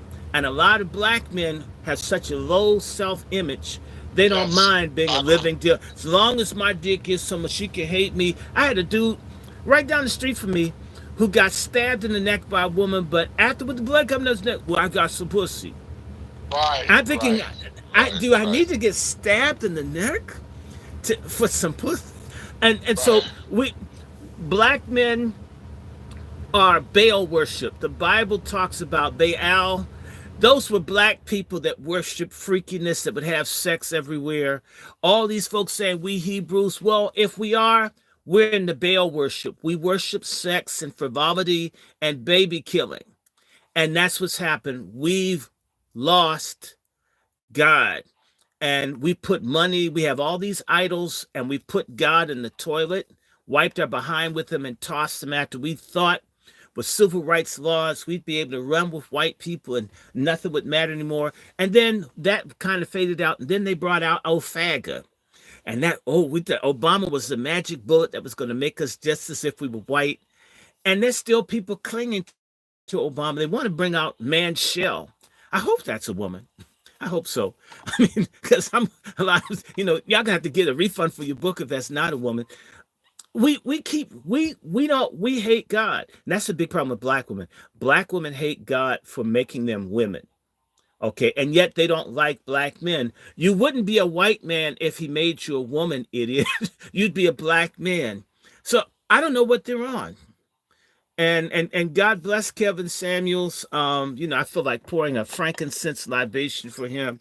God bless you, Kevin Samuels. You are everything. Yeah, I do my frankincense libation for Kevin Samuels. He was. I got something for you, Doc. But hold tight, because you can talk and I love you. But hold tight. Shout out to my man Gregory Scotland for that 10. He said, Coach, this is why male-centered content is so important. Women don't need to be involved in every conversation that we have. Many are at odds with our ideas. I totally agree. Shout out to my man KP from KC5. He said, 5 for your mind. He said, salute Coach and Dr. Short. He said, get your Rumble account set up. Doc, you're a very intelligent man. You know, I give it say you want to get some bodyguards, so you speak your mind. And I know you live right up there in D.C. Have there been attacks on you, Dr. Short, for being so vocal? Because you're telling the truth.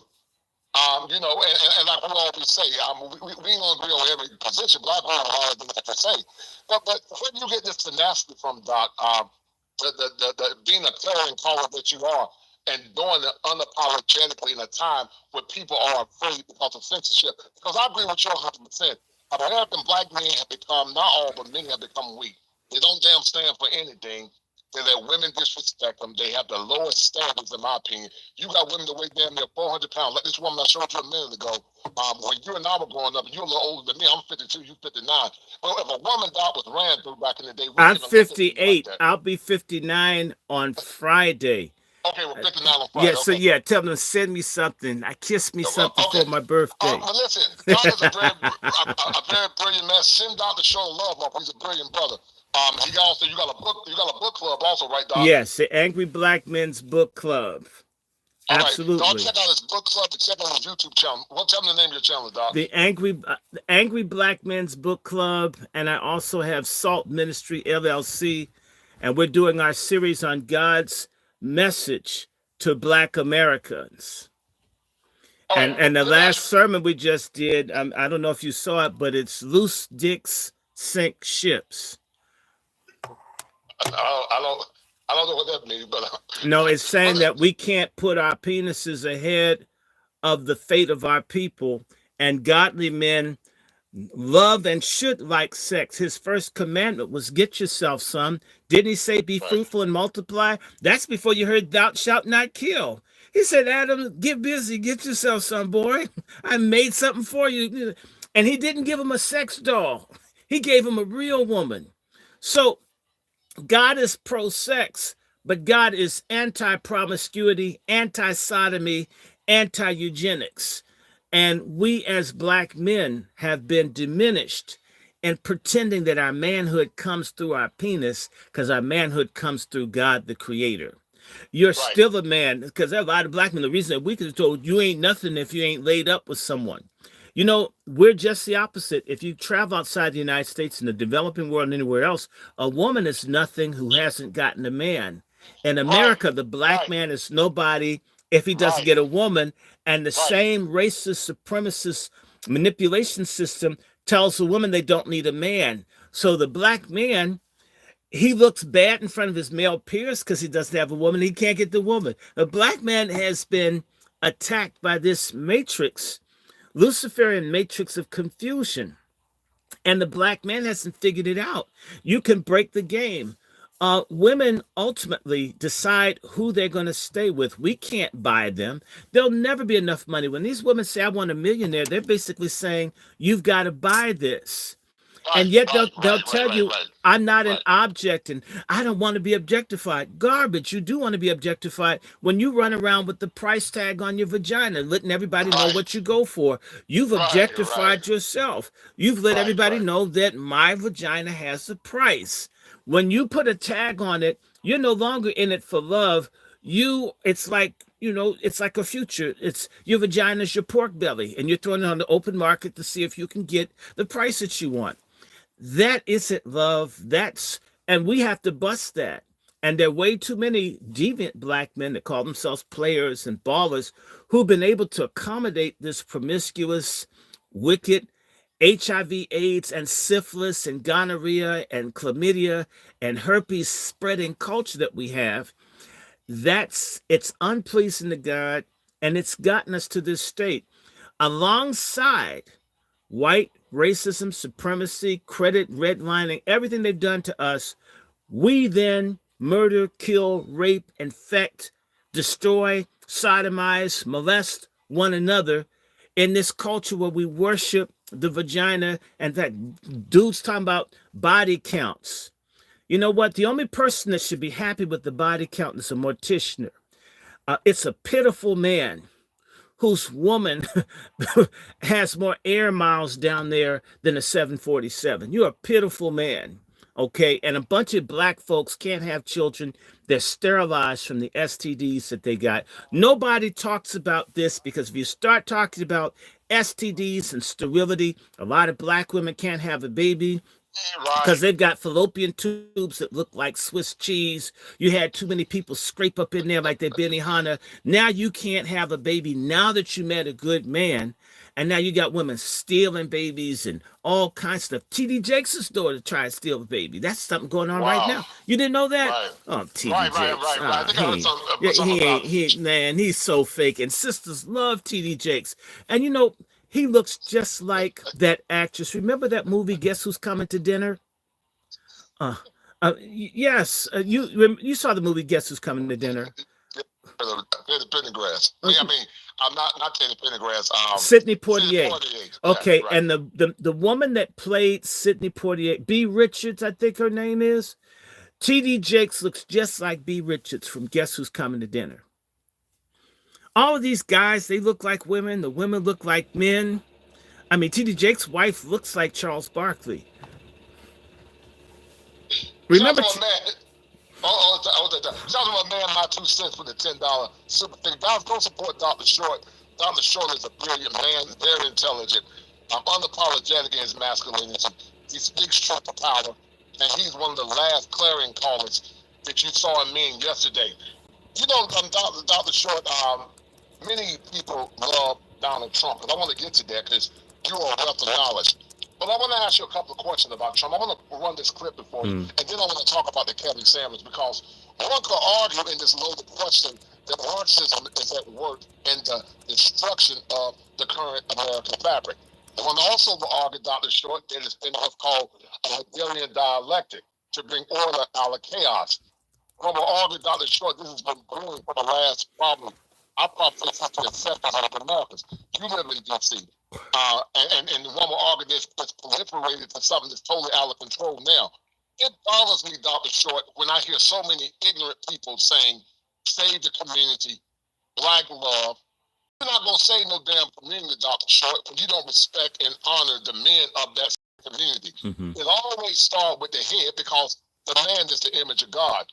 But you got a lot of folks, Doc, that want, a vibrant black community, but you don't even respect the men. You want men to take bad deals that you're talking about. Chicks that have had a lot of men. And then they want you, Doc, after they had their fun, they want to shame you, Doc. And like that woman that had 14 kids, they want you to take care of all her children, not some. Sure, they want you to take care of all. I mean, all her children. Well, sir, I just said, if it's not my cum, I'm not the one. Have the baby with me, or you can go free. I mean, we need to, down at University of North Carolina, Chapel Hill, they have a seed bank, and they guard that seed bank. Your sperm isn't, it's not sand on the beach. You were blessed with sperm. It doesn't belong in every orifice of the same sex or orifice. You need to understand that sex is spiritual, and your sperm is sacred. And what you do is you denigrate the blessing that you're able to create children by throwing that stuff around. Because I'll tell you, one of my side hobbies is genealogy. And if I told you that I can trace my mother's family back on one side to about 900 AD. So it's a good solid 1,000 years. But the reason being, the men were there for their children. And even one of my grandfathers born in the 1300s, who didn't have the same mother as his brothers, the father didn't disown him. I found one bastard in 1,100 years on my mother's father's side, just one, meaning that the men, and even so, he took care of that boy. If I have to do genealogy for other people, I'm working with someone right now where these families are so messed up. You can't, when I look, there are people who don't know their parents. They don't know their grandparents. They may know four people in their family. That's the level of barbarism that black people are living in, because you've got brothers and sisters that don't know, sleeping with each other. If you've ever been in certain places in the South, like in the Mississippi Delta, and I have, a lot of black folks have mental issues because they're inbred. They don't even know they're in the projects. You screw on your half sister. They have a different last name, different mama, same dad. A lot of these black men and women who are reckless and how they have sex with people have created inbred, mentally deficient black children. They're the kind that are slow in school, that commit crimes, that you can't figure stuff out. We're cursed by this. There needs, the same way that people are careful on how they breed horses, we should be thinking about who it is that you put your semen in.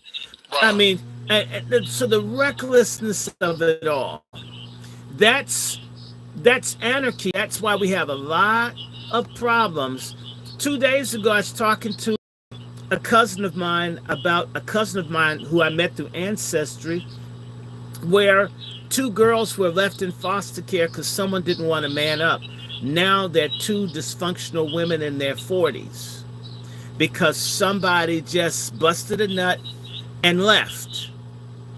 And now if they have children, those children will be messed up.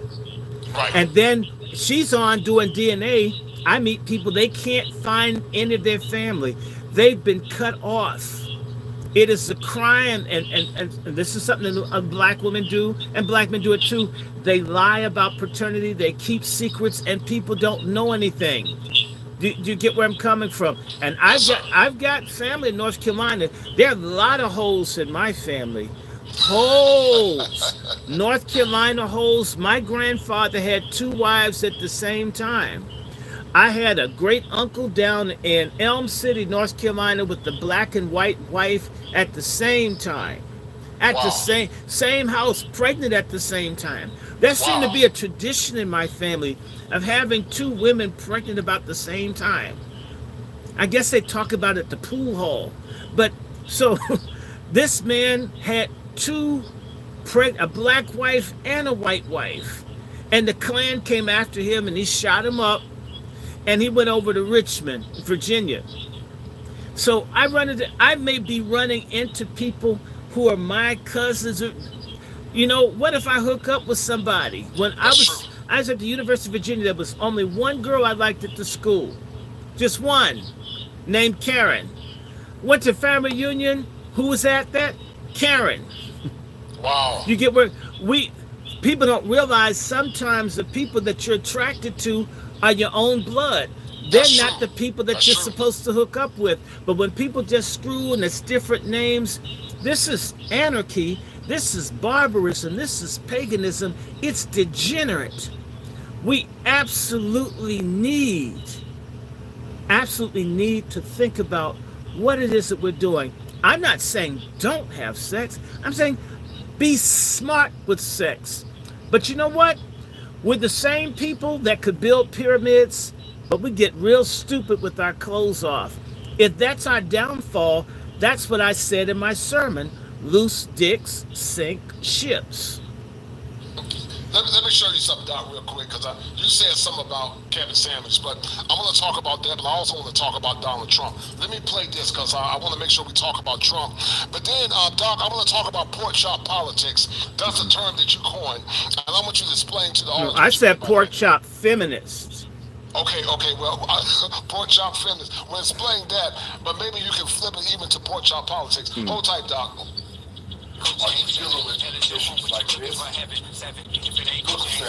I'm going to challenge all black people for this 2024 election to stop going to your polling place and just voting Democrat, Democrat, Democrat without even knowing what's going on, just because you've been told to always vote for the Democratic Party. What has the Democratic Party done for us as black people in the past, I don't know, 50 years? Even the first black president, he didn't do for the advancement of black people in this country whatsoever. Barack Obama did more for the LGBTQ community, more for the gay community, signing laws protecting them and their advancement and their rights than he did for black people the entire 8 years he was in office. So why are we still sitting up here voting Democrat when they don't do it for us? When we have old white men telling us, you ain't black if you don't vote for me, but then he goes to the office and does absolutely nothing for black Americans, but we sit up here and we vote Democrat every single time because we've been told to. As a help Democrat you, ain't as a help nothing. Trade checks, I think we got one. It's voting season, bruh. No voting, no loving. No voting, no touching. No voting, no nothing. No voting, no fucking, no voting, no fucking. No voting, no loving. No voting, no touching. No voting, no nothing. No voting, no fucking, no voting, no fucking. BLK app looking for some action. Swallow homie Scott was hit. Face is a 9, abs is a 10. D is a to be determined. Got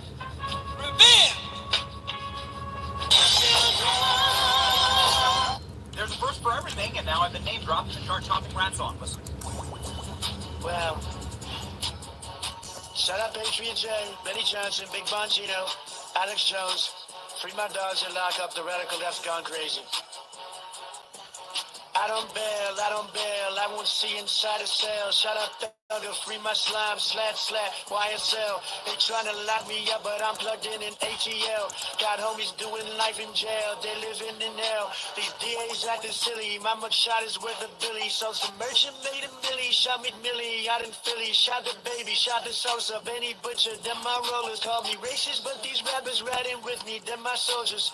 Mega, I am not who they are after. I'm just in the way they want to get to you, but I won't let them cold-hearted. No, I'm artist, getting back to where I started. I don't need to do the race, I'ma beat them Rico. For Mayor Trump, and you ain't black. I'm black. I'm black. And I'm black. Yes, I'm black. I'm black. I'm black. I'm black. I'm black. I am black. I'm black. I'm black. I'm black. You couldn't tell we're black. I'm black. I'm black. I'm black. I'm black. I'm black. Joe Biden, man, I'm voting for Trump. Fuck Joe Biden, yeah, I'm voting for Trump. Fuck Joe Biden, yeah, I'm voting for Trump. Voting for Trump, the whole hood's for Trump. Fuck Joe Biden, yeah, I'm voting for Trump. Blacks for Trump, Latinos for Trump. United we stand, and we standing with Trump.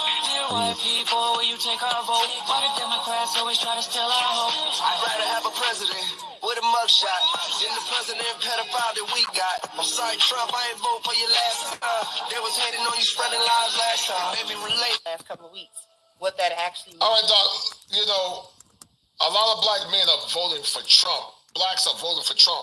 But hold tight. I'm shout out to my man, Colin Marshall for the 2. He said, when I saw this video, I nearly puked.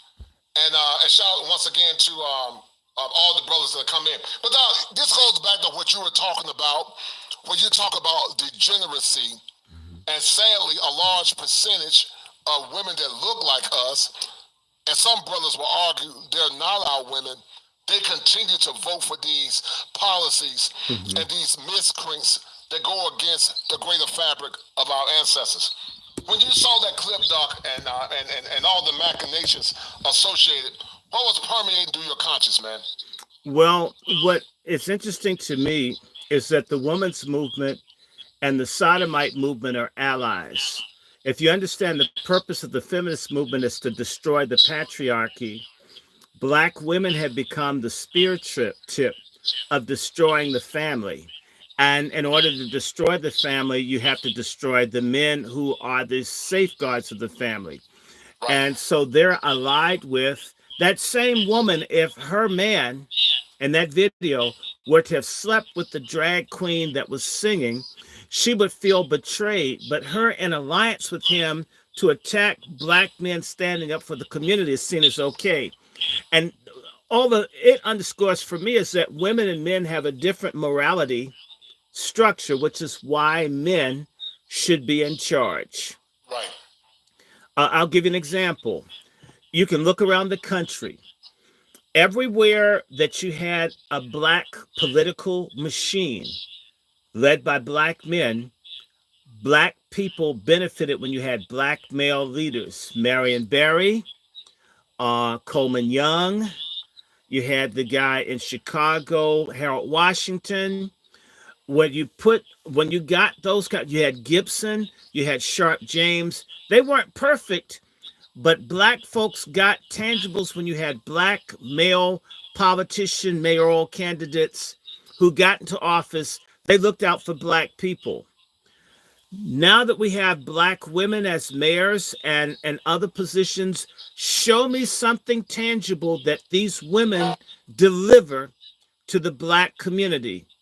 These women like Fannie Willis's money that she spent on that man's penis was supposed to have been invested in the community. The women take care of themselves. Women tend to be myopic. Yes. They tend to deal with their friends. They tend to look smaller. That's great when you're sewing on a baseball or doing needlepoint. There's a lot of stuff that women are great. Micromanaging stuff, it's wonderful. Men can't compete with them in that, and we shouldn't. But there's certain things like women don't build bridges. Women don't dig coal mines. Women don't build roads. Women don't build skyscrapers. There are things that men do that are the superstructure of society, and women you'll get a freak here or there, but most women aren't there. And it's the same thing with the political structure. Let me tell you something. Who were the people that began to put laws in place for the empowerment of women in the United States? If you're not aware, it's black men, many of them ex-slaves that got into the Reconstruction governments in the South. Black men were the ones that put all women on the agenda. It wasn't white men. When black women get into power and politics, you know what they look out for? They look out for women. It's interesting. Black men looked out for black women and black men, black children, and then other people. Black women thought about themselves. And I'm sorry. I have worked on many a campaign for women candidates. Okay, mostly female. And I no longer need to do this anymore. I don't have to apologize to anyone. Now when I see a woman that's in politics, I don't trust the same way women don't vote for women. Women that know women well never vote for women candidates. They don't. Women will not vote for women. Most white women voted for Trump in both elections. It is black women that vote against their own people. There's no other group of women that do that. There's no other group of women that would tolerate the Democratic Party constantly praising them as a demographic and ignoring their brothers. Latino women don't do that. And let's just do this, because I don't care what a lot of black women say. A lot of black women are going to die old and alone and unwanted, and thank God for it. Latino women get trafficked, raped. They have little rape trees down in Texas where they get gang raped. And you'll never hear Latino women trash Latino men collectively. And they get treated horribly. There are black women who haven't had a man tap them, who are on every show, book, making money, denigrating black men, because a lot of black women are white supremacists.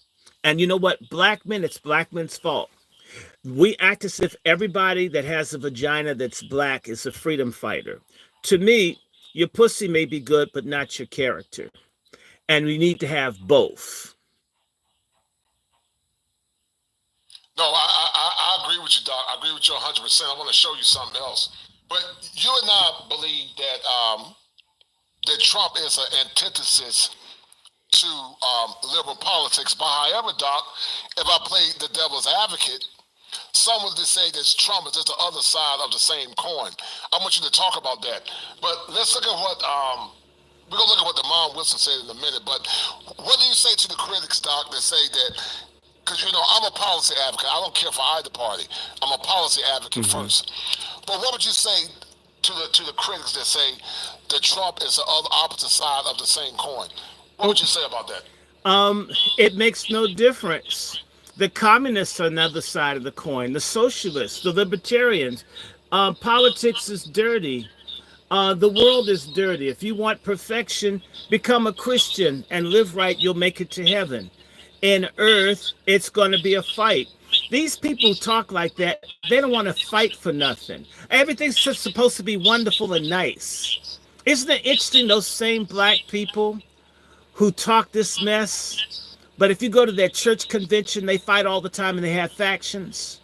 Right, that's true. So wait a minute. I'm serious. The black folks get amongst black people, and all the organizations are full of fighting all the time. And they accept it. They get around white people, and white people are supposed to be perfect. Wait a minute. One hand you're calling white folk the devil, then the next minute you're asking them to be perfect. The problem with black folks is that they have a love-hate relationship with white people. You should love God, love yourself, love humanity, and hate nobody. And part of loving yourself is protecting yourself, respecting yourself, not being a sucker, not being messed over. So the black people's love hate. You know what they hate white people for? For not accepting and including them. If you loved yourself, it wouldn't matter how they felt about us. That's a fair point. I mean, and I'm not saying, and by the way, you love yourself enough to have a gun, have a house full of ammunition to back it up. You act on how you feel about me. See how long that lasts. We keep running at. I don't need anybody's acceptance. You know, I didn't drink milk as a baby because I was lactose intolerant. But had I drank milk, I would have probably been sucking on a white woman's breast who helped raise me. I've been up around white folks. I'm not mad at white people, but I'm very clear. You know, black people act like the oxygen in their lungs is handled by white people. Right. It's because we worship white people as gods instead of seeing them as people in this Hunger Games struggle. They're people with their interests. Maybe they don't like you. Maybe they do. It's interesting. We don't walk around thinking about how black people hate one another. So why are you so worried about whether white people love you or not? It's because we worship white people. It's idolatry. And that's why we're stuck. The minute that we become more, have more dignity. I mean, what's wrong with dignity, Tim Scott? What's wrong with it? We seem to think out of that old slave thing that if we have integrity, we won't get the nicer things. If we have dignity, we won't get the nicer things. That's even how we deal with our women. Black men are weak. We don't think we should have what we deserve, so we try to ease up to it, scrape up to it, crawl up to it, and nobody likes a beggar. And for black women, nobody likes a traitor. I'm a Christian, and we're supposed to love everybody. Ask a Christian, do they love Judas, who sold out Jesus? No, we hate Judas.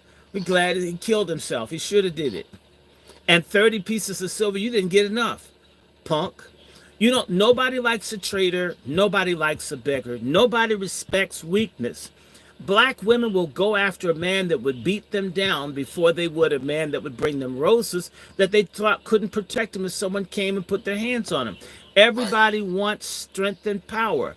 Women get up in the Nation of Islam because they like the fruit of Islam. Even if it isn't maybe it's not what it presents itself, but it looks like strong black men that don't take any mess. It's appealing. We have been taught that strength is a curse in relationship to white people. That comes from slavery days where you couldn't look a person in the eye. That's true. But now we can. My grandfather, born in Wilson, North Carolina, shot the sheriff's son down in Rocky Mount back in the 30s. It all came out of a fight over being told to get off the sidewalk down in Rocky Mount, get in the mud. I'm white and I said so. And my grandfather had on a white linen suit that he got in Norfolk and couldn't kiss booty. A lot of us have family all over the country because even back when you couldn't look a white person in the eye, certain folks weren't going to go for the BS. They weren't going to be treated less than. In reality, we don't believe in God, so we don't have faith we can make it if we ever get off our knees. We've been taught by the boomers and the silent generation and a lot of the Xers, to crawl. If we crawl, they'll like us. If we let them beat us and the six and water hoses, we'll get stuff. Nobody gets anything like that. That's a lie. What moved the civil rights movement was when niggas started burning cities. That's when all the laws got passed. Everybody respects force and implied violence if it's not put into action. A march going through someone's neighborhood is an act of intimidation. It's passive intimidation. If you dock someone's house and you show up outside, that is a threat to that person, even if you didn't put your hands. It's the potential someone could put hands on you. We have all of this where we murder and kill and stab and cheat. We do that to self, and yet we won't employ the same things we do to each other for nothing in return. We won't even get out there and scrump and fight for our community. Proof of that is what I call the Congressional Black Circus. We've got close to 60 black people in Congress, and we don't have a damn thing to show for it. They don't fight for nothing. We got those 2 girls blown up in Syria, and there are probably dozens more blacks injured from those bombs that the Iraqi radicals fired.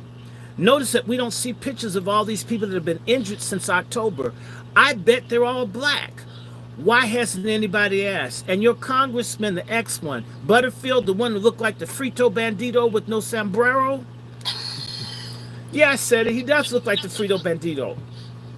None of these people, nobody black is asking. Do you realize 50 years ago, the Congressional Black Caucus would have checked out to see if any more of our children had been hurt?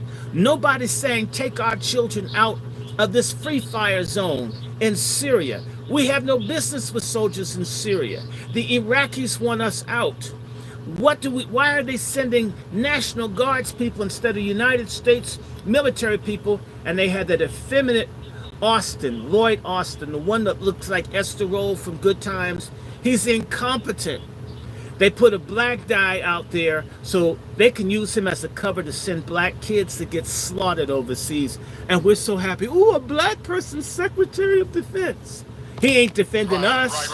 He didn't defend those 2 girls and that man that are dead. Right, token Negroes. Shout out to my man, Top Gun for the 5. He said, who hurt you, Silky Black? Salute to everyone in the chat. You may proceed. Shout out to that good brother. You know, Doc, you talk about pork chop feminism. Let's talk about it. Pork chop feminism and DC politics or politics. What's wrong with both of those 2 questions, Doc? Well, pork chop feminism is my way of describing how black women have taken white radical lesbian feminism and applied it to the black community. And black men have been made the oppressors of humankind. And black men have to be punished, as if black men had all the money and the power and had dispossessed women.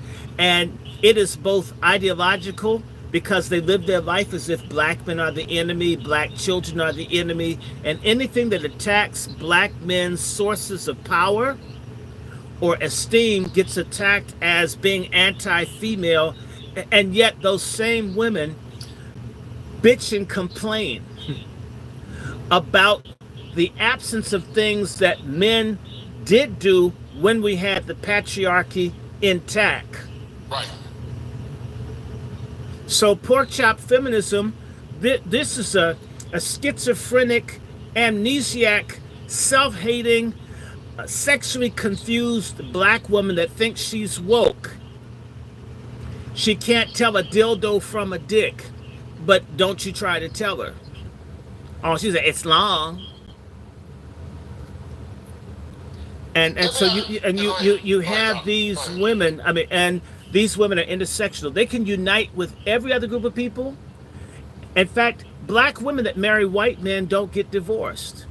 They know how to submit and cooperate and endure, and they don't always have money. I've seen black women with broke white men. Okay, black women are liars about this. Liars. They get with white men and cooperate. So they support everybody. but they don't support black men. And they look for reasons to be against black men. And yet, if they come into trouble, they feel entitled to black men's protection, support, and unwavering loyalty while giving nothing in return. Right. That's Right. pork chop feminism, and I hate it. If you're like that and you're listening, I don't like you. Please don't contact me. Um, I want to live in a world segregated from pork chop feminists. In fact, I want all of them to have white men for husbands. Be happy.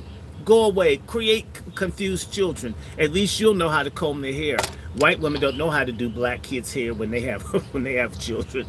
And the kids' hair, you can tell the kids biracial when their hair's all jacked up. You know, what you're saying is powerful, man, and you coalesce a lot of the talking points that I've talked about. There's a lot of mental illness and thinking errors in the broader black community. You know, Damon Wilson parroted, Doc, what you were talking about, and he said that he believed that Kevin Samuels was deleted. I believe it too. I've always said I believe he was deleted because the powers that be don't want to see a traditional heteronormative black family. They want to keep these women in power. They want to continue to embolden them to decimate their own people at the expense of the greater black collective. Mm-hmm. Doc, you're an educated man. We're both an educated man, and you know what I'm talking about when I say this. The part is not greater than the whole, Dr. Short. Right. The part is not greater than the whole. Mm-hmm. But sadly, Dr. Short, many black women think that they're greater than the whole. Mm-hmm. Many black women are pro-black woman first. They're not pro-black community, pro-God, or pro-family. It's black woman first. But they're not really. Everybody else disseminate from them. Go ahead. They're not really pro-black women. Because if I have the woman's name right, her name is Woodner or whatever. There was a white congresswoman that was fighting to do something about human trafficking, which disproportionately impacts black women. Not one black woman in Congress got behind defending our women from sexual slavery. Black women that get elected don't do anything for women. They're not. Okay. Those women typically come out to attack black men. When you see a black woman in HR jobs, normally they're there to keep black men out of jobs. They give them jobs to everybody but black men. Prove how professional they are. I've experienced it. I have too. No, don't tell me. Black women are not for black women. They're for themselves. Right. That's why they put them there. The real black women, and I want to shout out to the Wazis. That means for me, warrior sisters. The Ida B. Wells sisters, the Wazis. Wazi babies, love you, Wazis. All my Wazis out there, Sister Scales is a Wazi. Wazis, those are our sisters. Pork chop feminist studs are enemies. They're Benedict Arnold with the vagina. But you know what? Those same women that say the part's greater than the whole are backed up by the men I call fagonists. Black men refuse to check black women because they want sexual favors from them. Yes, sir. Okay, right. So it's this black men are at fault. We're not leading. We haven't told someone your vagina doesn't make you better than me. It makes you compatible with me, not better than. That's right. I blame black men. When are black men going to stop being beggars? I will have a black family regardless of who I have intercourse with to procreate. If it's an Eskimo, as long as it's human, my family will be black.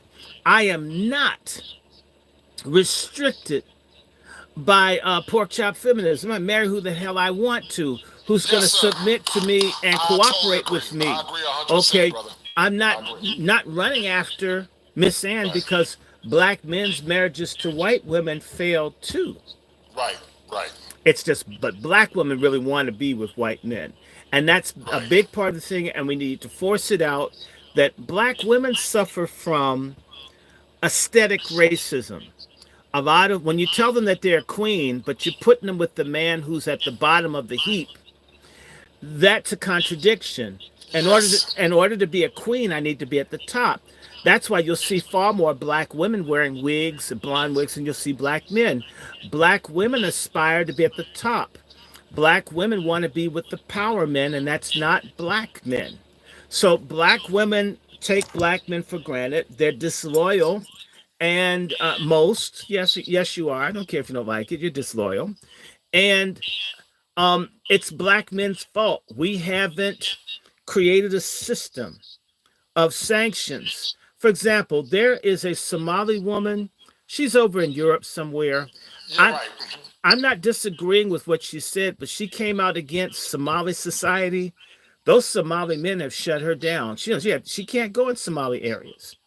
If a black woman like Oprah Winfrey or Gayle King or trash black men, most black men, if she has a decent sized buttocks or a face that, couldn't double as a Halloween mask, and there's a possibility that she's available for someone to sleep with, they will give her a pass. That's because black men have low morals, low value, low character, low self-image, and therefore accept the same inferior traits in the women that they get with.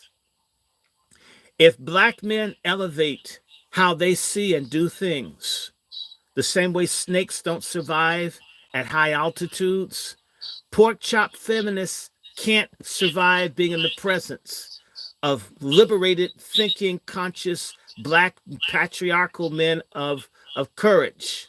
I agree. They won't. So the real problem is black men have been down too long, and black men need to stop knocking each other down. I traveled a little bit, and I want to travel again. Men in other communities cooperate more. Black men have a very high level of catty, feminine energy where they hate and tear into and are against each other all the time. And it's interesting. It's interesting. Every year all over the country, what is the largest annual multi-city gathering of black men around the country? What is it? I don't know. Black Gay Pride Month.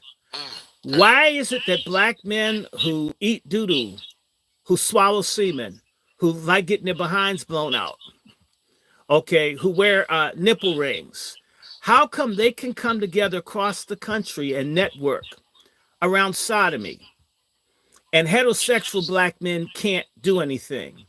It seems as if the man that sucks dick acts more like a man who gets pussy. Why is it that black men that are unnaturally sexually attracted, able to do things at least like men do, get laws and things, policies around queer stuff? Yes, they do. And straight black men have not come together to stake a common cause for their good women and children. And that's because most black men, even when they're straight, hate the next black man. It's interesting. If he's gay, you don't like him. If he's bi, you don't like him. If he's straight, you're jealous and envious of him too. Right. The greatest hatred in our community is not black women against black men. It's black men hating other black men. That is the greatest hatred. I totally agree. Black women would change tomorrow if black men would change. Black men must stop the Civil War. We must give each other amnesty and stop being bitches. Stop acting like the world's going to run out of pussy. Stop hating a man for being straight. Be glad he doesn't want it in your jaws or in your behind. Be glad. Why can't we be happy for each other? Every other group of men in the world can come together and have common cause. This is why we're in the situation that we're in. We're the bitches. The women are just being macho. I agree with you 1,000,000%, and you're correct. A lot of it is a state of arrested development. A lot of it, dog, they were raised by the mammoths, so they think like women. In the clinical and act like women, and have the killing ability of men. That's why we have so much violence. But that's what we call simps. And also, Doc, they over-identify through a concept called introjection. They introject, then they identify, and they internalize, then they identify, and they project their anger towards other men. Shout out to my man Gregory Scotland for the 5. Hold tight. He said, Gregory Scotland said this. He said that women like such as Michelle Wallace Bell Hooks and Alice Walker and Barbara Smith did great damage to the black community with their writings. I agree 100%. And then also shout out to the International Quiet Storm for the $20 super chat. Guys, go support Dr. Short. Go check out his channel and also support the man financially. But also, guys, go to his book club. Dr. Short is an esteemed guest. He's a highly intelligent man. Some would say he's controversial, but he's telling the truth. Oh my God! And we need good brothers. Like Why Dr. is the Short. truth controversial? Have you heard me say kill anybody, hate anybody, hurt anybody, stab anybody, take from anybody? All I've said is love, respect, and order, right? I mean, what's the truth? When the truth became controversial, that's when black folks got into trouble. Where you can't tell. Well, people think people act. You know what? If I were out here hurting or doing stuff to people, I couldn't talk like this because my business would be all out everywhere. I've been through this. People tried to find. Yes, the only thing I can tell you about me is I don't have a whole lot of money because I tell the truth. That's about it. I mean, look for that. I don't have any criminal records. Let me tell you, I was on the terror list for a few years. Oh wow. Okay, because I warned the world that the Ebola was made between your North Carolina, your Ralph Barrett, who's at University of Chapel Hill. You know who I'm talking about.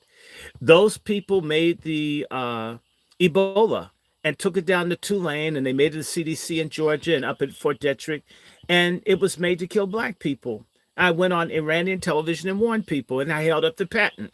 Don't tell me I'm making this up when they said they made it. And I was a terrorist. I don't think so. All I said is thou shalt not kill. That's controversial to say don't kill people. I mean, some of the stuff that people have attacked before. Go back and look at. I said don't kill anybody. Don't kill black people. Stop killing us. I mean, what's bad about that? What's evil? I agree with you 100%, Doc. You're correct. I agree with you 1,000,000%, actually. But anything equivocated with truth is always seen. It's if you pro-black male, pro-tradition. They call Kevin Samuels in many of these talking spaces terrorists. One lady, I'm not gonna call her name, said that she said that the black men and black men's spaces are public health crisis. And what you said, Doc, is very profound. I had a black woman that was on my channel. She's from South Africa. She said in South Africa and other countries, men are venerated.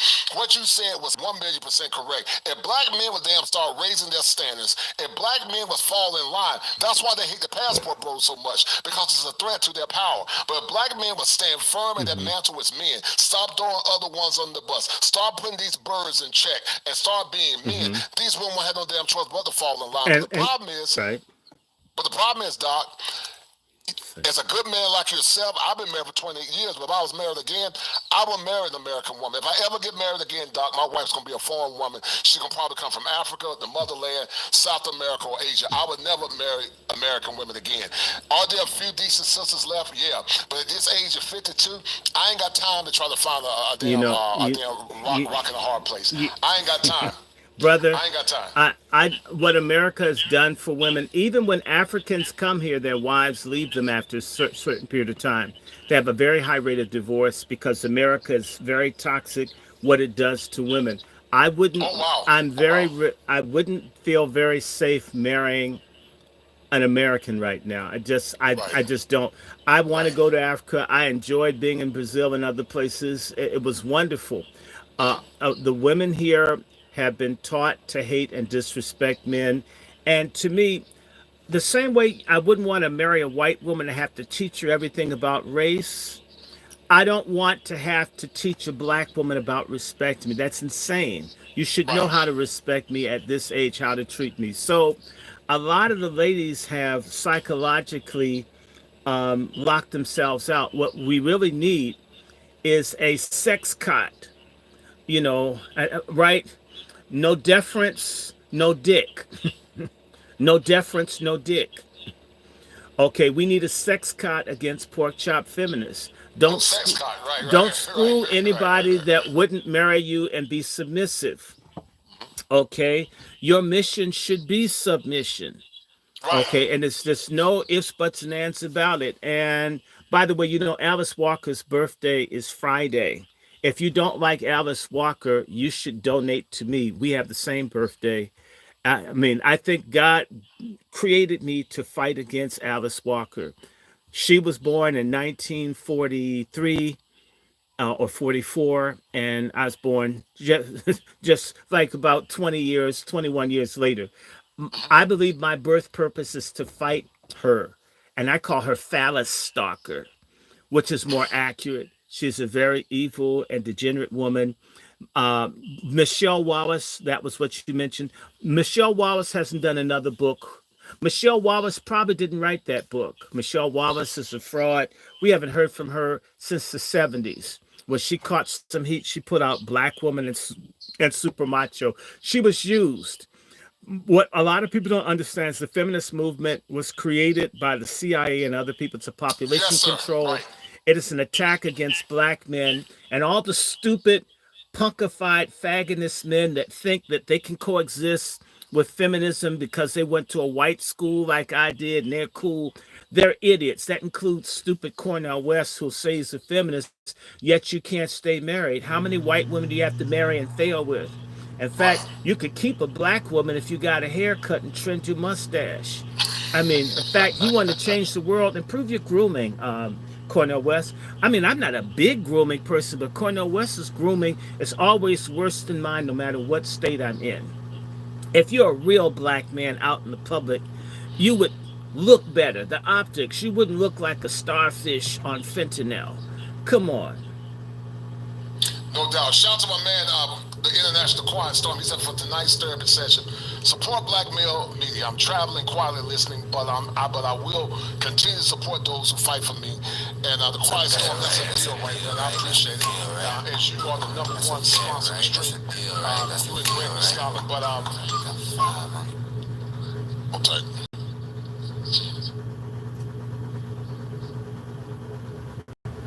I'm gonna show you something, Doc. You said something that was powerful.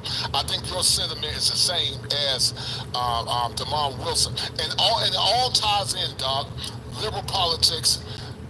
They tried to target Kevin Samuels. We both believe he was eliminated. Yes. And it's gonna make sense. Let me show it to you, Doc. Hold tight.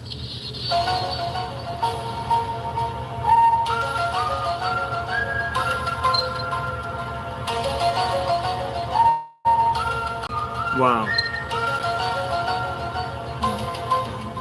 I sent you said we not said, and I highly doubt that you have the authority or qualified to speak on all men, so it's probably best that you speak for yourself. And you are sad, and I want you to know that it's absolutely okay. You're allowed to be sad. You can even cry. It's okay. I won't tell nobody. What you and a lot of unevolved men who were all up his ass failed to realize is that he supported a patriarchal system that oppressed women and oppressed men. Patriarchy is but good. Y'all don't like to see the whole picture. You just like to look at the parts that make you feel more egotistical and more superior. Just like men don't like to be categorized with men that are nothing alike, women don't like to be categorized with women that they're nothing alike. And no two women on this earth are the same. Meanwhile, men who march to this patriarchal tune are more carbon copies of each other than we are. Me asking who's going to run the He-Man Woman Haters Club now is mocking y'all, not him. He mocked our entire existence. So the point is, without his delusional guidance, now you have to process your own emotions and think for yourselves. Godspeed. This man was a hypocrite, in my honest opinion. He really was.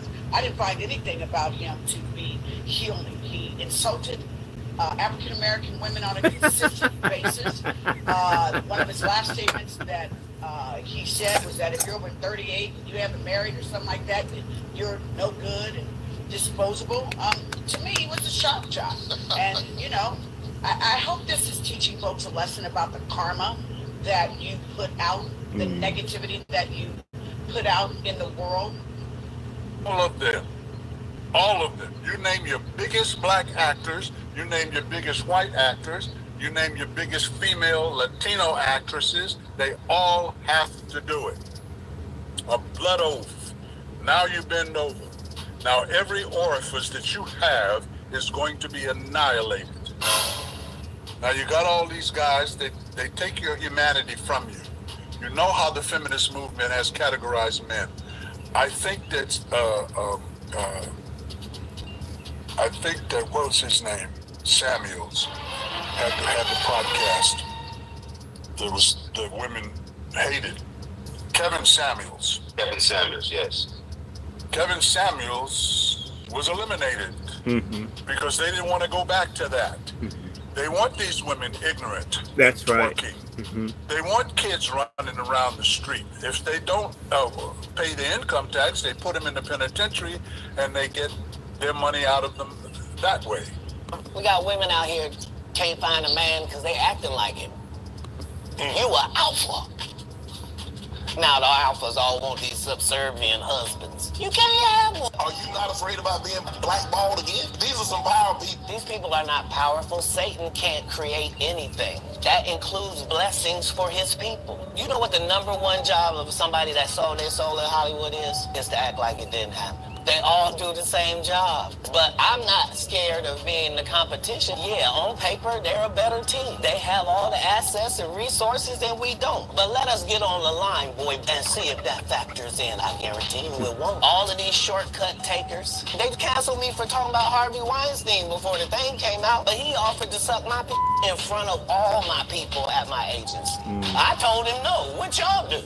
And this is why when I walk in a room, heads go down. Behind my back, I'm nothing. I'm just a regular old comedian, but in my face, no.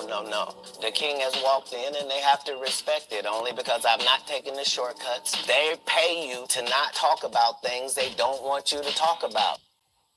What do you think about that, Doc? What Damon Wilson said about Kevin Samuels, brother? Yeah, and then I'm going to play the other part. Go ahead. You know what was so interesting is that Kevin Samuels died around the time I was in the hospital recovering from a heart attack and having bypass surgery. So it was shocking to me that Kevin died. So it just didn't sit right. I believe he's killed. People need to understand that the CIA has a division that studies Black life, and they've been working to reduce the Black population in this country since the Constitutional Convention of 1787 to make certain that there were not too many Black people in this country. This is oh well, no, you don't have to believe it. It's a fact. That's why you had the African importation ban after 1808. They were worried about having a showdown between us and them. The American Colonization Society, established 1816, 1817, is to send all free Black people to Africa because they feared Black folks, if they were free or the free Black population grew, we would exponentially outnumber them and we would overtake them. The number one enemy to white America is Black people. Not that we want to fight them. They want to control, if not eliminate us. They've been consistently at this for hundreds of years. It's time for us to declare war on hatred against us and traitors within us. And Black men need to stop being bitches and become an army of self-defense, of development, of advancement. And any woman that can't get on board with that, drum her ass out. Now, you talked about traveling. You know, I want to go on a bush bitch safari. I didn't have enough money because I was going to go to Africa. And I love South Africa and other places because men have value. The passport brother thing is actually, you know, I helped start this movement in the 90s at Howard University by taking the feminists and other people on the student newspaper. I did an article called Finding Love by Any Means Necessary. And I talked about liking women from Brazil who were nice. And there was this Black female med student named Sue Lee that I liked, who was gorgeous, blacker than a skillet, fine as all get out, right? And everybody said, I want a white woman. Actually, the darker they are, the more I like them. Just, you know, that's just me. We Black men have to begin to act like we're free. If we act and behave like we're free, it's just like you act like you got money, people will believe you got money. As long as Black men act powerless, as long as Black men act like, oh, the world's going to run out of pussy and the ugliest, fattest, greasiest, nastiest, most degenerate Black woman as the only person that can rescue you, then you put their price up. Black men are the ones that have caused pussy inflation in America, not Black women. the Passport Brother movement, Kevin Samuels, and we who are in the feminism abolition movement, we in the Black Patriarch Resistance Army, and brother, you've got to meet Chef C. We're going to be having a patriarch summit where we're going to begin to organize men who want to have a patriarch revolution in Black America. And we don't care what simps, fagonists, coon preachers, none of that. We don't care. I don't give a damn about white liberalism. It doesn't mean anything to me. You don't pay my student loans. You don't pay my bills. I don't give a damn about you. There's nothing tangible that the people who criticize us think, so we don't have to care what they think. I don't give a damn. I don't live for them. You know, there was a white guy named Doug who had a nice show in Delaware, and he had me on because I'm one of the people that helped start the movement to fight against the depot shot, which sterilizes and destroys Black women. And then the women that take it. But it's targeted towards Black women, and it contributes to AIDS and all this other kind of stuff. And this little white broad called up. I was doing an interview like I'm doing with you. And I basically answered people's questions the way I'm answering yours. And the white lady got upset and I says, ma'am, you seem to have a problem. I bet you think you're a Christian, but if you were a real Christian, you would believe, honestly, that it's my job to please God, not white people. You guys can't be God because they sell toilet paper in the stores out where you live. In fact, in bigger bundles in the neighborhood I live in. So the fact that I please God is enough for me. I couldn't care a damn about how you feel. And I went on to tell the host, I don't want to take any more questions. I've been listening to white racist monologues my whole life. They can listen to my monologue for a few minutes. You know, they took his show away because it set the white people off. That I didn't want to answer their questions. Who gives a damn about their questions?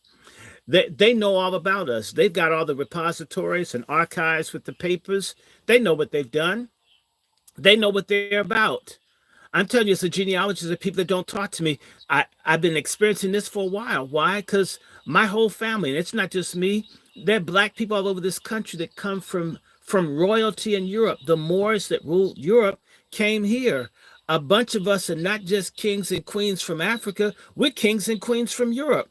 They stopped talking to you. Why? Because they're not sharing the land and all that I should get because I'm in the family. That's a whole bunch of us. Why do you think Colin Powell got to be so high? Do you know Colin Powell comes from British royalty? I didn't know that. Okay, so you know Colin Powell and I are in the same family.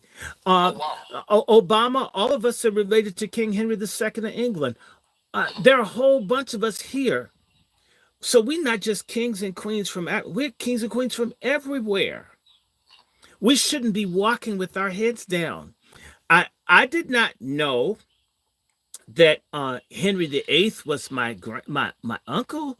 I mean, it don't make me feel any different. I'm still a Black person, but hell. And like a lot of people, you might be too. King Charlemagne is one of my uncles. And his grandfather's my grandfather, Charles Martel.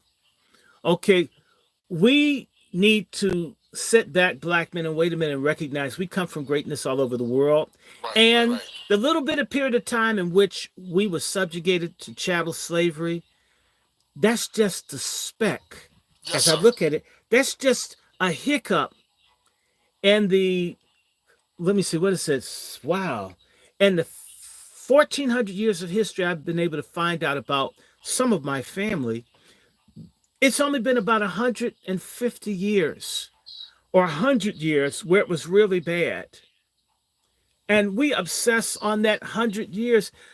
I'm not saying that you ignore the 100 years. We don't want 1 year, but we shouldn't obsess on just all the bad, but take stock. It didn't stay. Look at the people that Vivek Ramaswamy, who I call vasectomy, or Slamala, that hoe I went to Howard University with, she was a hold in. And the whole AKA line used to do tricks down on 14th Street where the prostitutes were. Yes, I said it, Kamala. Slut.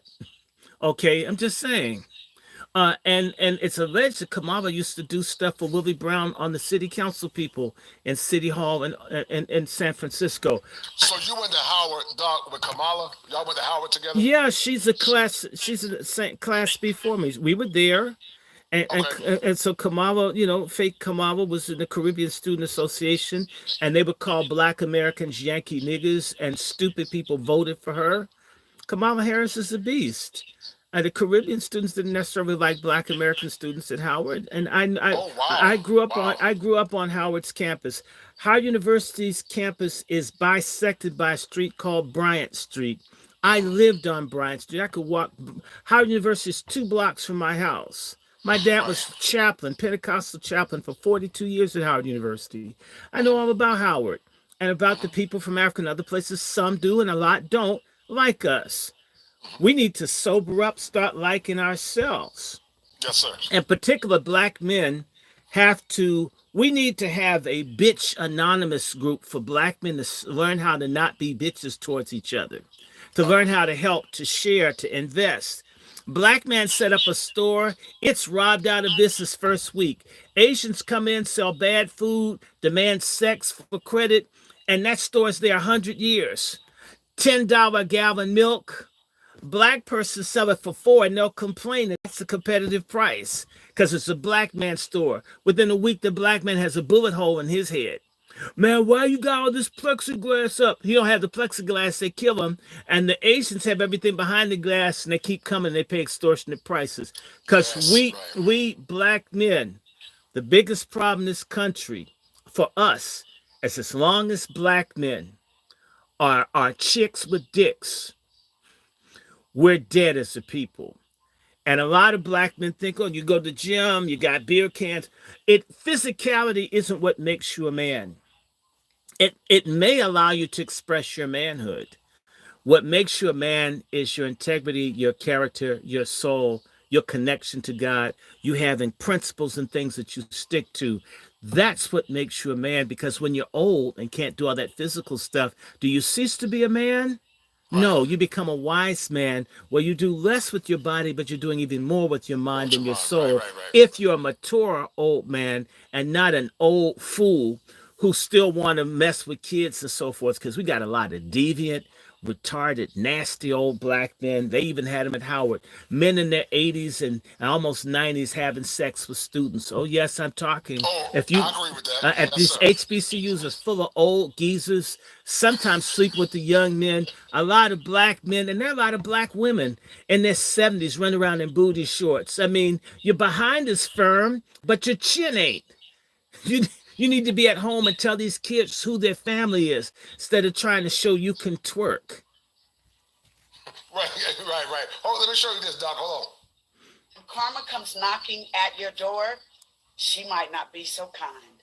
So, the fact that he killed over real quick and was fully this is another topic I want to touch on. Yet know the nationality. Jerry Springer just talked. Rest in peace. Fuck that messy ass nigga. This is another topic. Jerry Springer did that. Hold on. Fuck that messy ass. Jerry Springer. Fuck that messy ass nigga. Hold on. I'm gonna say my issue. Hold on. Jerry Springer got my issue. I'm gonna let y'all say this, but I'm gonna say my issue. Jerry Springer just died. My issue is with Jerry Springer. Low class. God bless his dead. My issue ain't with him. My issue is with. My issue is with these low class. My issue is with these low class, low IQ ass bitches that I saw. My issue is with these low class. Rest in peace, Jerry. Low vibration. Oh my God, I grew up on low IQ ass bitches that I saw. Oh my God. Who the baby daddy? Listen, all these same women, all these same bitches, praising God, right? Oh, he resting in hell. Listen,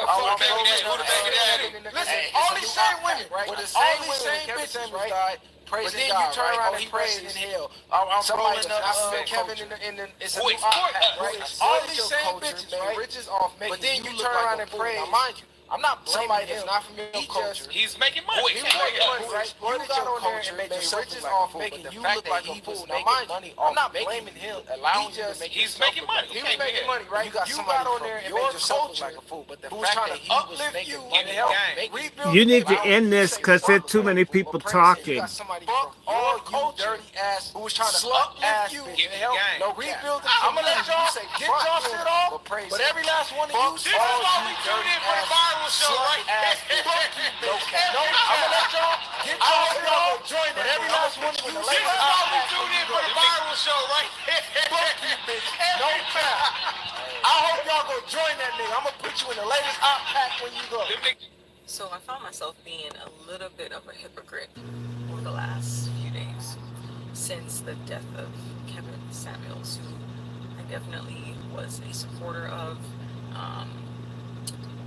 Honestly, when I first saw the average at best video, the 30-second clip, I thought, who he think he is talking to her like that? And so I went and I watched the entire thing because I like to have an opinion, you know, of my own and not just what everyone else is echoing, because I have a brain, yeah. So I went and I watched the entire episode and I was like, huh, okay, he's got a good point there. Now his delivery, it is what it is, you know, that's his personality. You're either gonna watch him and accept and be able to digest what he's saying, or you're gonna have an issue with his delivery and totally miss the message. I don't really find that there's a lot of in-between people when it comes to Kevin Samuels. You either love the man or you hate him, isn't it? All right, so I happen to love him. I love this message. I took a lot of value from what his message was, which was kind of really simple. And black women, you know, y'all still missing the point. I mean, all he's saying is don't shit on black men because you make more than them. I think statistically, probably black women are more likely to be higher earning now because of all of our degrees and whatnot. But yeah, the man doesn't just bring money to the table, does he? Like, him being a provider, does it only mean he can pay your bills? I think not. What about protection and being a father? Just his presence. Like, there's so much more to the black man outside of him being able to buy you stuff. Like, that's so freaking superficial, right? Anyway, so yeah, I sat and I watched hours of his content. I used to tune in to some of his lives, and when you really sit down and listen to what the man is saying, if you have a brain, you'll see the value and pure wisdom that he spoke, right? But no, black women are dragging this, and they're laughing and they're happy that he's gone. But you know what? This is where I said I felt like I was a hypocrite, because the other day there was a black guy that passed. He was, I believe, murdered. I don't know what the case is, but he was one that would publicly bash black women, like say a lot of nasty things about us. And he was dating a white woman, and the white woman apparently killed him, stabbed him, or whatever. Y'all know what I'm talking about. When that sucker died, like, I remember being one online that I would chime in, and I jumped into the memes, and I was like, okay, next, so what y'all having for dinner? Like, I gave no F's, right? I didn't care, because this man clearly hated me. He hated his mama. So why should I care that he's gone, you know? And I think it's funny to see how now that same thing is being done to Kevin, because people think Kevin Samuels hated black women, but they don't actually sit on and listen to the message and see that he didn't hate black women. He was actually for black women. He wanted to see black women do better. He wanted to help us change our mindset so that we could, you know, accept the black man, right? Yeah, I was faced with my own hypocrisy the other day when that happened. So, you know what? When the world loses a black man, it's just a sad thing, because, you know, that black man was a father, he was a friend, most likely. He's in prison for mistaken identity. Let that sink in. Dog, when you saw all the vitriol at the murder of Kevin, well, you know, I don't want to say that word, but deletion of Kevin, and so many women celebrated. Can you hear me? No, I was making the Kevin Samuels cross for We Patriarchs. Okay, gotcha. So that's just when you say his name, he was so holy to the patriarchal movement. You come down like this, you go up, and you're forming a K. So you form a Samuel's cross out of respect for that great human being. In fact, so it says Kevin Samuels is a patron saint of the Black Patriarch movement, and we hope that we are able, as disciples, to let people know that Kevin Samuels lives. He lives, and he lives. Kevin Samuels is going to live. We're never going to let them destroy the Godfather. When they danced on his grave, all they unleashed a revolutionary movement against feminism that they actually, it was like when Jesus was crucified and he rose again. Satan thought he had him by killing a righteous man, setting him up and framing him and getting rid of him, and instead it made it more powerful. It made more people. I mean, that we even, it's stronger now than when he was alive. They completely failed. And in fact, it took a little bit for the people to gather after the crucifixion of Christ to organize what they're going to do.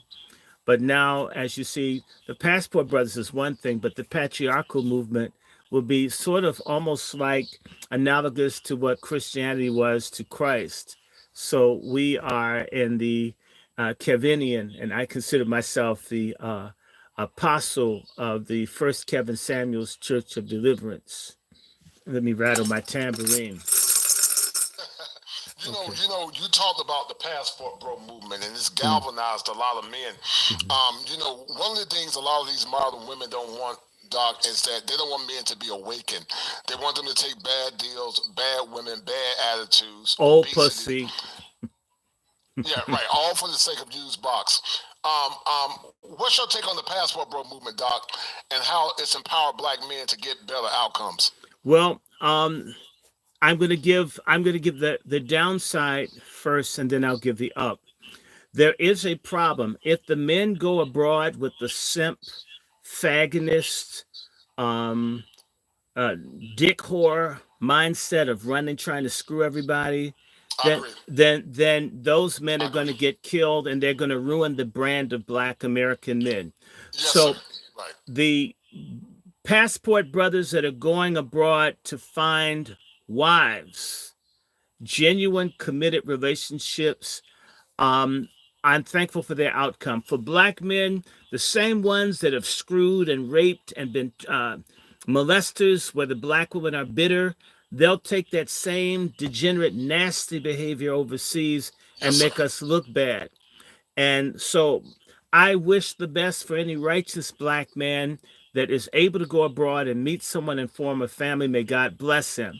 For the Black men that are degenerate, sleazers, scummers, a baller, testicle, a pimp type, if they get killed overseas, good. We don't need them here. Black men have got to clean their act up. There's a type of Black man that's a predator, a liar, a user, a grifter, a pimp. He's nasty. He's out hurting and busting up the good sisters that are out here. If he's going to peep game overseas and he gets caught up in Colombia, or he gets some bad alcohol in the Dominican Republic, as Jesus said, let the dead bury the dead. I don't care if they never come back, because they're useless to us here. And men overseas that protect their women will check these guys if they're not going. If they're going like as one individual, and you think you're going to just be like Jim Brown with your chest all out and whatever, or Richard Roundtree, you'll get checked if you want to slap around or beat up or mistreat women. I'm not saying that that's characteristic of Passport Brothers as a group. I understand, right. But for any trash, chicken shit nigga that can go overseas, that wants to mess over women like they mess over people here, because I've seen Black men get with white women and beat and abuse the women and the kids, and I'm thinking, wow. That those kinds of men, we do have some misogynists, no good Black men. I hope they get checked by the women and the people overseas. I hope they don't get back, because eventually those kind are going. One day soon, maybe under the Trump administration, there's going to be a travel advisory from the State Department about Black men traveling abroad. Because you see, I know a lot of folks, they don't know how to act. I can recall, I mean, in this hearing, black men in Brazil would be in the bars fighting. The Brazilian women are so friendly, you can meet women there. These men are so into this pussy shortage thing and this brother effer mindset where I'm against they see, in fact, a lot of black men are very, very faggoty. They see a man with a nice looking woman and they're mean mugging him, jealous. What are you mad about? Right. What do you want him? I mean, let him be. I'm happy if I see a man and woman together enjoying each other, even if I'm by myself. Yes, sir. Same here. Those envious, jealous, backstabbing black dudes, they were down in Brazil getting into fights with people. People couldn't figure out what are they fighting over pussy for. So a lot of black men, they're like women. There's never enough for two. These kinds of men are going to be eliminated by this new process. So it's a good day. There's going to be a reduction in sorry black men. Because if they go over to another environment, they're going to get cut down. And the good black guy, there was a guy, I think his name is Lonray, had a really good student, nice brother, well-dressed, everything. And I could see none of the girls would even spit on him.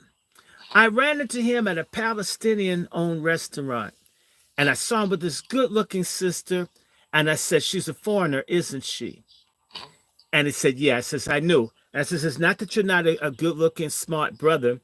The black girls didn't respect him, but he had a fine, good-looking, and I've seen this with several type black men just as good as anyone.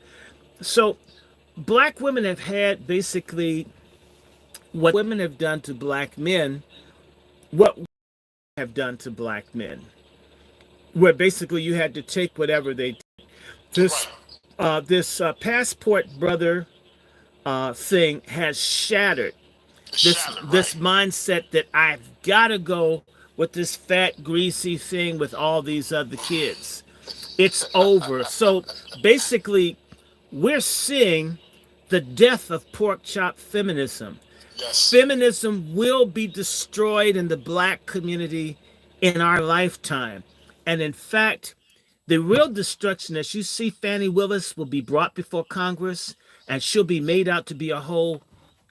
It is my prayer to God that within a year or so, in particular if we have a Trump presidency, that they start doing RICO cases against our secret society people, because a lot of this corruption is run through the black Greek letter organizations, that they get a black college and they only hire fellow Greeks and they destroy it and they steal. That a day come where they begin to round them up and prosecute them as a group. May God answer my prayer that Fannie Willis and all the other Deltas, I know she's a Delta because she's fat, all the Deltas that are with her, that they all get arrested. And that this begin and that they be punished. Because in reality, what's also happening alongside the patriarchal revolution that's occurring in the black community is white supremacy no longer needs black women traitor allies. They now have all these illegals that they're bringing up, and they have Latinas and Asian Pacifics. They don't need Nikki Haley and Slamala are proof that they no longer need black women. Black women, by stabbing black men in the back as feminists, have made themselves culturally and politically irrelevant. And the only game in town is to beg to be taken back by black men. They're going to be singing "Won't You Come Home, Bill Bailey" with a hip hop beat. And you know what? We might say, hell no. What is the hypocrisy behind Fannie Willis? But before you tell me that, shout out to my man Real Bravado Network for the $10, and in the words of Porky Pig, and also Pork Chop Feminists. That's all. That's all, bro. What is the hypocrisy? Well, what's the hypocrisy behind Fannie Willis Well, and her assassination of Donald Trump. She's not assassinating Donald Trump.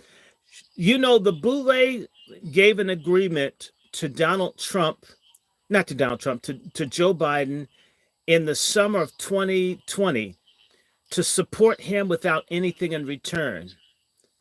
All the Greek letter, the Divine Nine are behind Biden.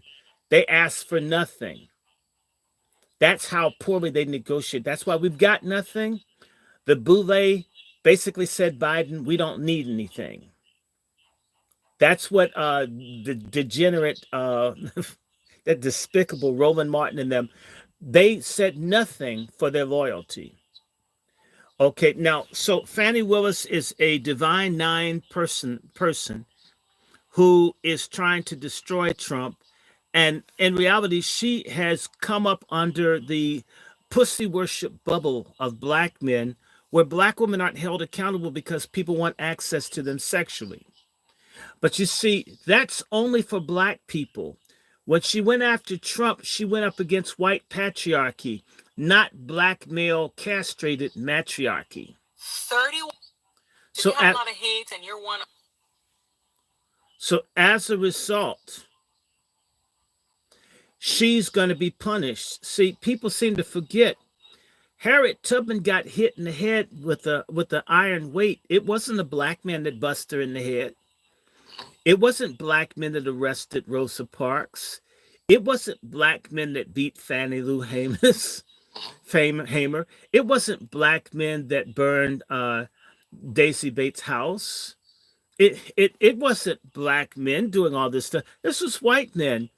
Black men have literally shielded black women from the worst that white men can do. But once they jump out there as the lead, and if they ever get wrong, they will be dealt with like black men. And a lot of black women, that's foreign, because they've got the black men in jail. The police murder the black men. Black women, a lot of them don't face the same repercussions because they're women. But once you're in a position of power and authority, and you go up against white power, they will deal with you like they do a black man. And I think that's good, because a lot of black women, I learned this at Harvard, I was told black women are a separate race from black men and were treated better. And they told them, we like you, we just don't like black men. And black women took that deal.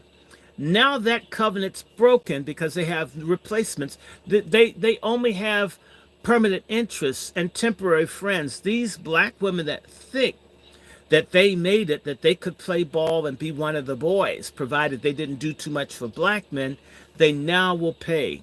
This is Judgment Day for the traitor black women. And it's Nuremberg for pork chop feminists. I love it. So she fought to be in that position to go after Trump to prove something. And now she's going to pay. And it won't just be her. It will be Letitia James. It's going to be a lot of people. See, people forget. I believe unless they have a coup, unless Biden can start this war to help the GCP, that stands for God's chosen people. If we don't get a full-scale war, Biden's going to lose. Trump's vindictive. A lot of these people in the Justice Department and other places, they're going to be prosecuted. And I believe they may actually do something that's going to be a reverse. What are they going to do? They may get black American first men and put them in and have black men prosecute off the table of black female rebellion that I don't need no man, because you're not going to be able to get Section 8 or SNAP or WIC or any of that unless you're with the man. And you're going to have to find a viable man with a real marriage to get it. And you know what? It's not going to be me. I ain't married. It's going to be so interesting. There's going to be weeping and gnashing of teeth. It's going to be an earned punishment. So Fannie Willis is going to be a high-profile example of the execution of white male retaliatory justice. And Donald Trump will be singing like we do in the Pentecostal church, Satan thought he had me, but I got away. Dr. Shaw, I don't know if you have any children, man. I wish I don't, but I hope to. Even at this, you know what? It's everything's still working, and if they're 30 years younger, that's cool too. And I had some sister question me: "Is my dick my choice?" Let me ask you a question, Doc. If your son was a young man living in America, what would you tell your son about American women and what to look out for? My son, knowing what I know, because I first went to Brazil in my 20s, my son would not marry any woman that came from a broken home, a matriarchal family system. In fact, I would frown on them marrying an American. If things are like they are now, I would take my son as early as 7 and 8 and maybe have him in an international school so he has options. By the way, sir, my mother told me in 1969 she didn't want me to marry these young women that she saw. My mother told me that these women were betraying the black community. My mother told me this. Wow. By not raising their daughters to be ladies, to be wives, to be helpmates. And my mother told me, don't ever feel like you have to marry a black woman for me to accept her. I could barely talk. I still remember it. But my mother told me, don't be surprised, son. They're not going to appreciate you. Don't worry. You don't have to waste your time on them. That's what my mother told me over 50 years ago. I thought that was, what is she telling me this? I can barely play. But she told me. I would tell my son, I personally, at the top of the list of people I don't want you to marry would be an American white woman. Absolutely not. We'd have to really work on a black American woman. In fact, if a black American woman doesn't completely love her father, run away from her like your Richard Pryor on fire after his his freebase went bad. Run away from any woman that does not worship her father. I think that was great advice. What role did your father have in your life, Dr. Short? Well, my father was here the whole time, and my father and mother met at a gospel concert that my father had for his singing group called the Faith Brothers, and the lead singers were David Hood and my cousin Frankie Gay, younger brother of Marvin Gaye, were the lead singers for the group.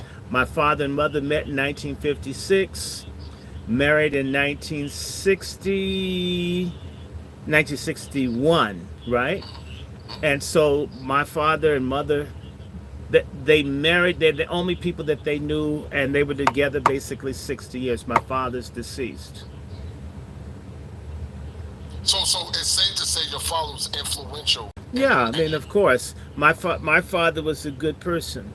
My father's a very good person. My father was a minister. My father was a decent person. My father wasn't caught up in this macho garbage. My father was honest with us about incest and pedophilia and all this other garbage out here. And my father didn't like feminism and so forth. And so my father warned us about things.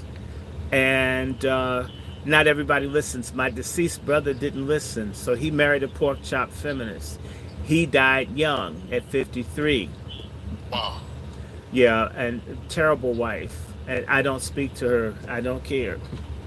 Tell her I said it. What do you say, Doc, to those that are optimists? You know, I grew up in the Pentecostal church like you did, Doc, and there was a man by the name of Bishop Charles E. Williams. And Bishop Charles E. Williams said there was a difference between that's what's clean. And these are the words of the great Bishop Charles E. Williams. Hold tight. Between clean and unclean, put a difference between the holy and unholy. Y'all ain't gonna talk to me. There's a difference between a dog and a cat. There's a difference between a sheep and a goat. There's a difference between a son of the devil and a son of God. Y'all ain't gonna talk to me. Well, I agree, but you know, it's a part of of degenerate black culture is that there's no separation between sacred and profane, right? And the Bible tells us to do that. That's one of the big things. That's why there are a lot of folks that see the women do it. A good man that would honor them is held in the same account as a bad dude that would screw them and slap in their face the penis and run with their purse. He's the same as that's satanic, a Luciferian, ungodly, unregenerate, unrenewed mind. So, as again, I said to you, the problem of the black community isn't black or white. It's Satan or Christ. Who are you for? Righteousness and holiness? Are you for degeneracy and sin? Racism is sin. White supremacy is sin. Anybody into that? Black people believing that they're inferior. God says he made everything good. A black person that believes he's inferior to a white is as a sinner. He's an abomination against God. He says that God's wrong. And that's a lot of black people. They go to church and run after a white, little homoerotic L'Oreal hair, blue-eyed Jesus, and think if they get close to some, some effeminate Aryan nations looking Jesus, that they're somehow going to make it to heaven. Worshiping white people is as satanic as worshiping the devil openly, as Baphomet or Jubala, the thing that they have in the masonry. So, black folks are going to have to decide, are you going to be with Christ or against Christ? It's one or the other. And by the way, women who get rotten men are actually giving their bodies to Satan. Remember, if you're looking at Romans 8, you're supposed to give your body as a modest sacrifice to God, to be disciplined. That's what's to be expected of godly people. Unholy is as unholy does. If you're sleeping with dogs, it's because you're a dog. And you're breeding unrighteous, unholy offspring. Marriage was created to bring up godly, God-fearing, righteous children. These people that make all this bastard, they're the ones that fill up the courts. They're the ones in special ed. They're the ones committing suicide. They're the ones in juvie hall. They're the ones on drugs. They're the ones in gangs. They're the ones that carjack. We have reproduced wickedness by not choosing righteousness. In fact, we have a lot of our people who have a covenant with death through satanic lifestyles. That's what we have now. And we'll use all this sociological language. No, it breaks down to sin. There wouldn't be an AIDS problem if you didn't sin. I was in the hospital, people are checking. You want to check for AIDS? Waste your time. Go ahead. I've never had anything. I will have nothing. And, you're black and they keep looking. You've been in the hospital and they, I had people come in puzzled. He's black. Why does he have this?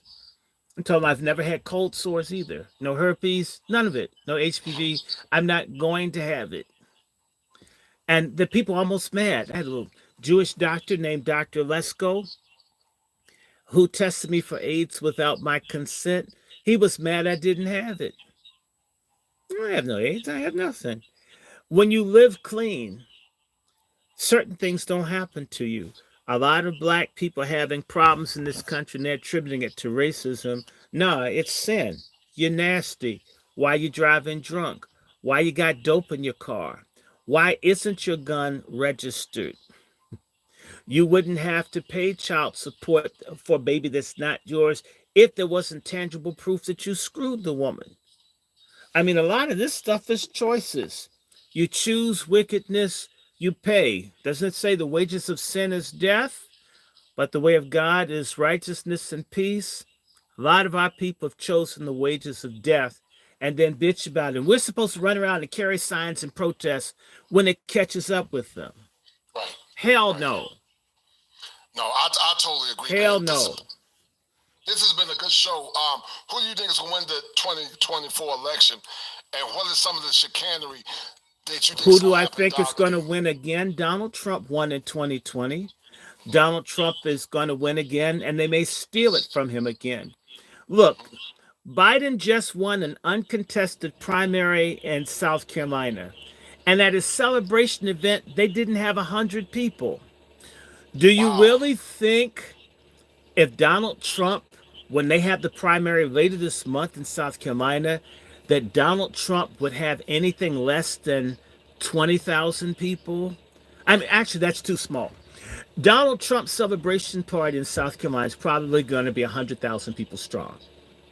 Compare that to the 100 people that turned out for Biden. Biden got 30,000 votes last time. Donald Trump will win this time. Will he get elected? I don't know. I think Donald Trump, in fact, if we black men and you Wazi sisters, you good, righteous black women, I would marry a Wazi, but no, I wouldn't marry a pork chop. I don't care. No way. If the good black people do one of two things, they can do an ass vote, which is stay home, or they can do an active vote and go out and vote for anybody but Biden. But preferably, if you want to crash the machine, if you want to punish the boule, if you want to bring this thing down, every vote that we cast for Trump will destroy this. And a lot of black folks say they care about one party or the other. Let me tell you this. If the Republican Party were 10% black, the Republican Party would split because the super racist whites wouldn't want to be in a party that wasn't a lily white party. And that would make black people powerful. We're stupid. We should, not all, we should split our vote like Jews do. Enough blacks should be in the Republican Party to fight for policies that we want. The same way that they're Jews are the libertarians, they're Jews are the communists, they're Jews are the Greens. They understand be everywhere and wherever you are, stand. Okay, I was on this libertarian show and he asked me what black people need. I told him they need reparations. Yes, I said that on a libertarian show.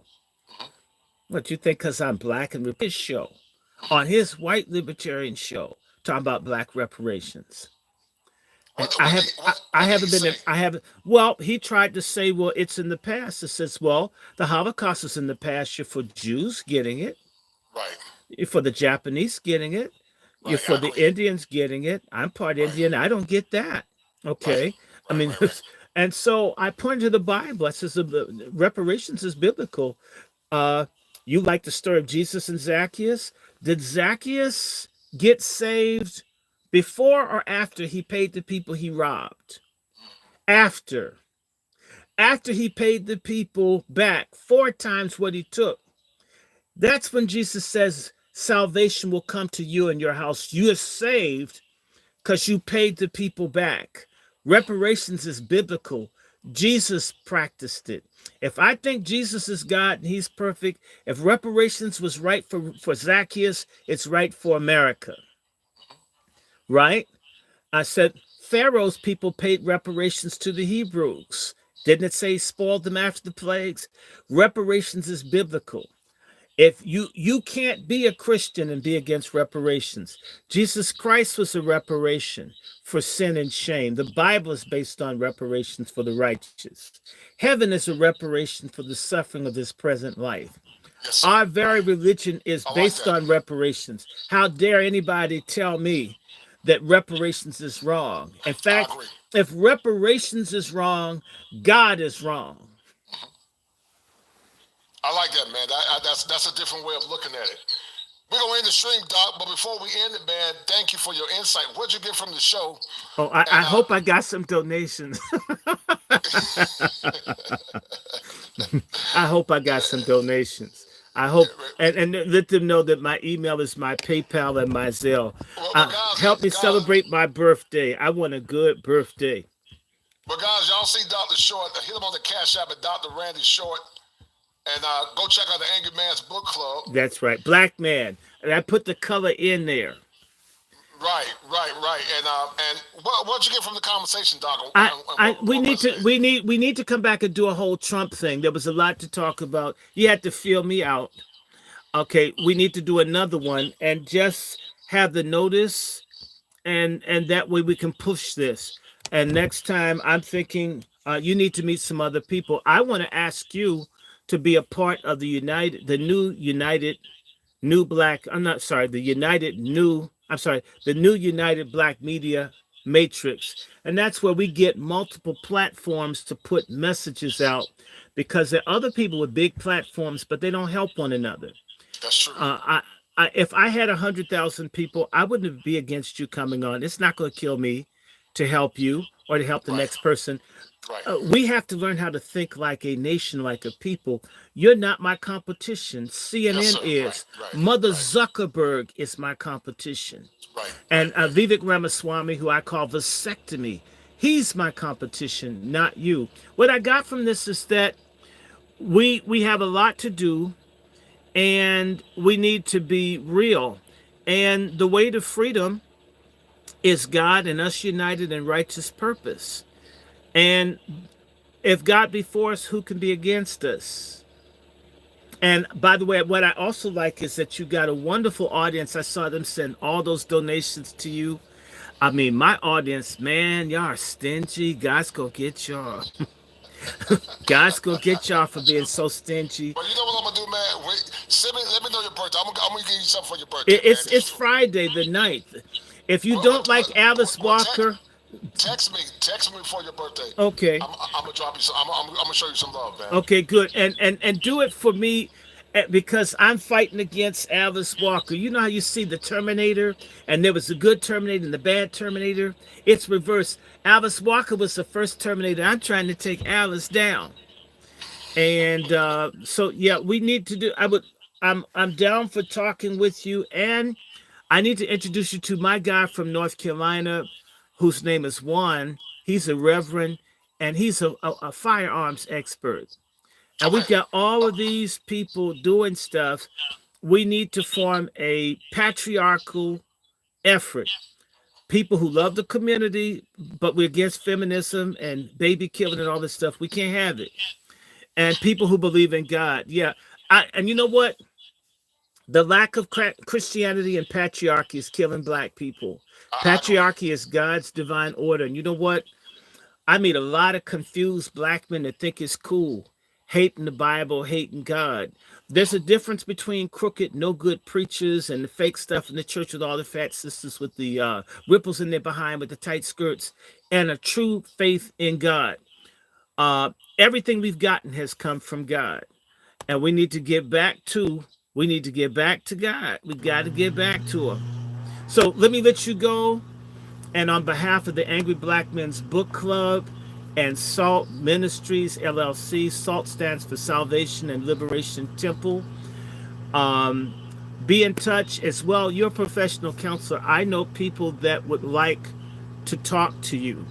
So let's see what we can do. It's wonderful you're in North Carolina. We want to see something move all up and down the East Coast. And let me do a Donald Trump impersonation before I send you off. Go ahead, brother. Go ahead. I want to thank everybody that listened to this guy. He was so wonderful. Because I'm going to win. I'm the one that really likes Black people. Hey, I hang with rappers. I really like it. I'm not like the other white people that have no Black friends. I have partied with Black people. I've made love to some very beautiful women that were very huge, if you know what I mean. And I really turned it out. I need you to vote for me because, Joe, he didn't do anything for you. He didn't do anything for himself. He can't even change his own Depends. I mean, at least I know how to get on the crapper and take care of myself. My wife doesn't look like Alice Cooper. What'd you say, guy? His wife looks like Alice Cooper without the makeup. So, put me back in the White House. You're going to have cheap gas. The price of food's going to go down. We're going to help the Jews beat up the sand niggers. And we're going to have a great time. Just vote for me. And I'm going to tell you, I'm going to get rid of Letitia James and Fannie Willis and Kamala Harris. She can go back to doing tricks with her beard husband. And this is going to be right. No more shutdowns. Just come out and vote. Don't let the people tell you I'm a racist. I'm not a racist. I hate everybody. It doesn't matter if you're not rich. Anyway, let me let you go. All right, listen, man. God bless. bless you, man. Text me. I'm gonna shoot you something for your birthday. Okay, I will. Thank you. All I'm right. gonna shoot you something, man. See you. All right, brother. God bless you, God brother. bless. Bye-bye. All right. We finished. That was a marathon. 3 hours. I'm gonna take a nap, and I guess eventually we're gonna do some books. I've been saying that, but I want to work on my channel. I want to get us to the 1,000 people. I'm over 800. All of y'all need to share and recommend that people subscribe.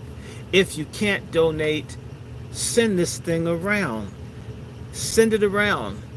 Send it around. Share it.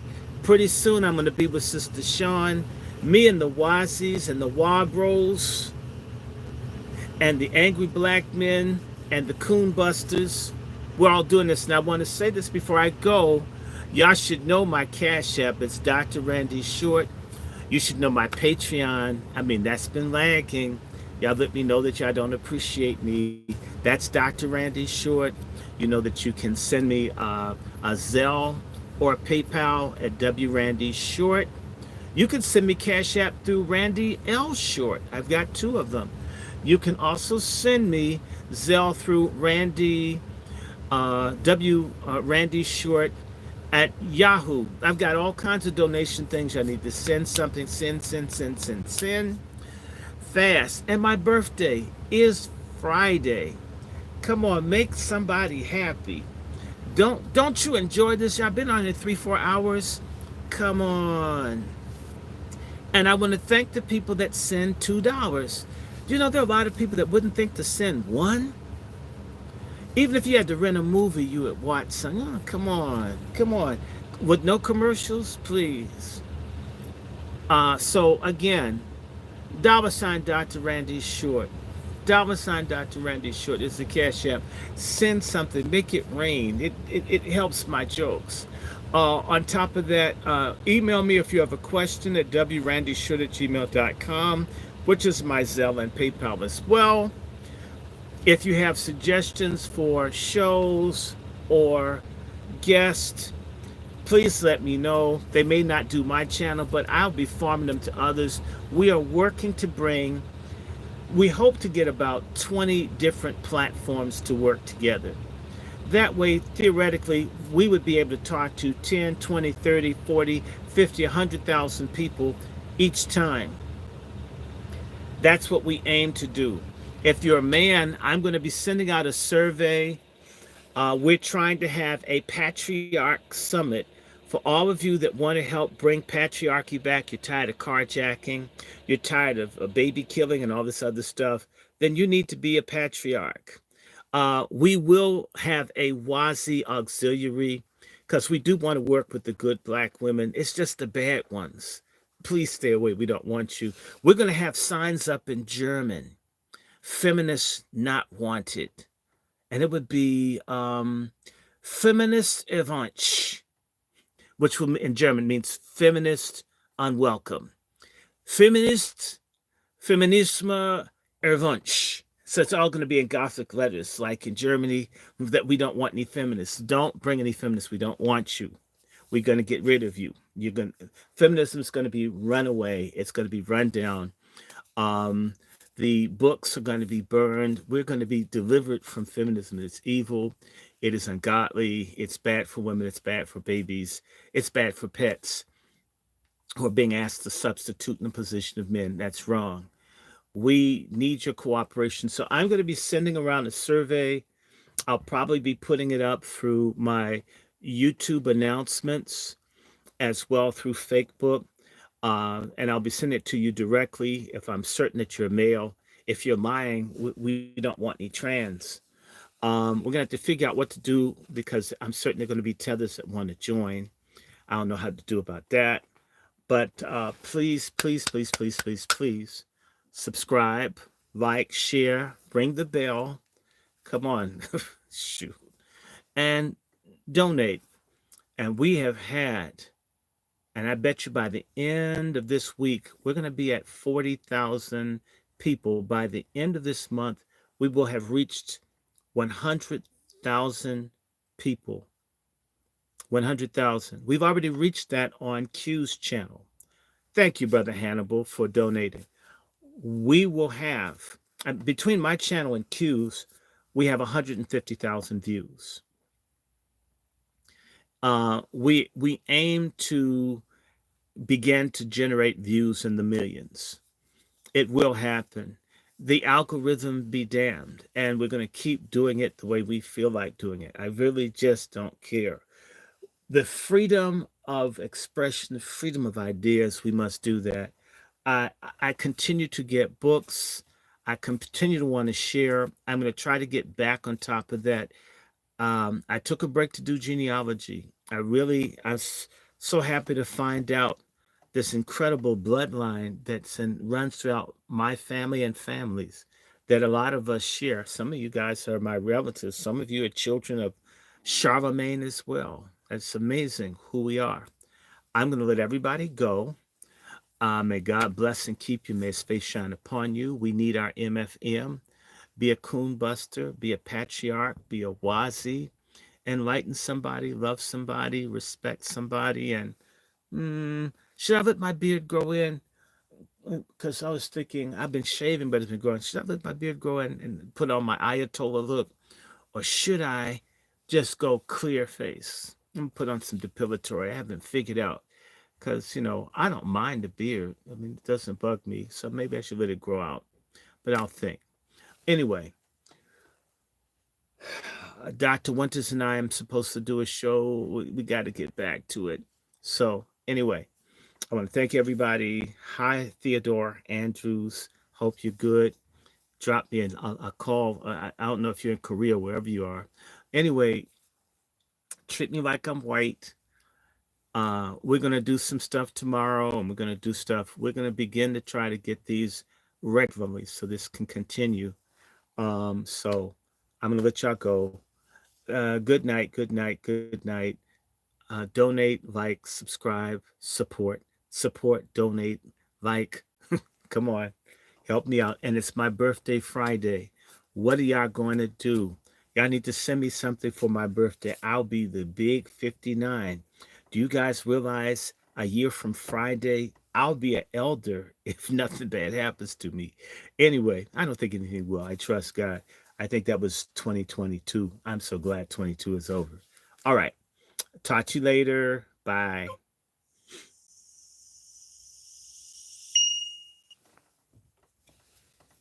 Let me see. Let me get this thing ready. Let me get this ready. I got to take pictures because they lie about the number of people that I have watching these things. So I take pictures because YouTube lies. And they tell me it's one number. And when I come back later, it tells me it's a number way smaller than what this thing did. So I just document it.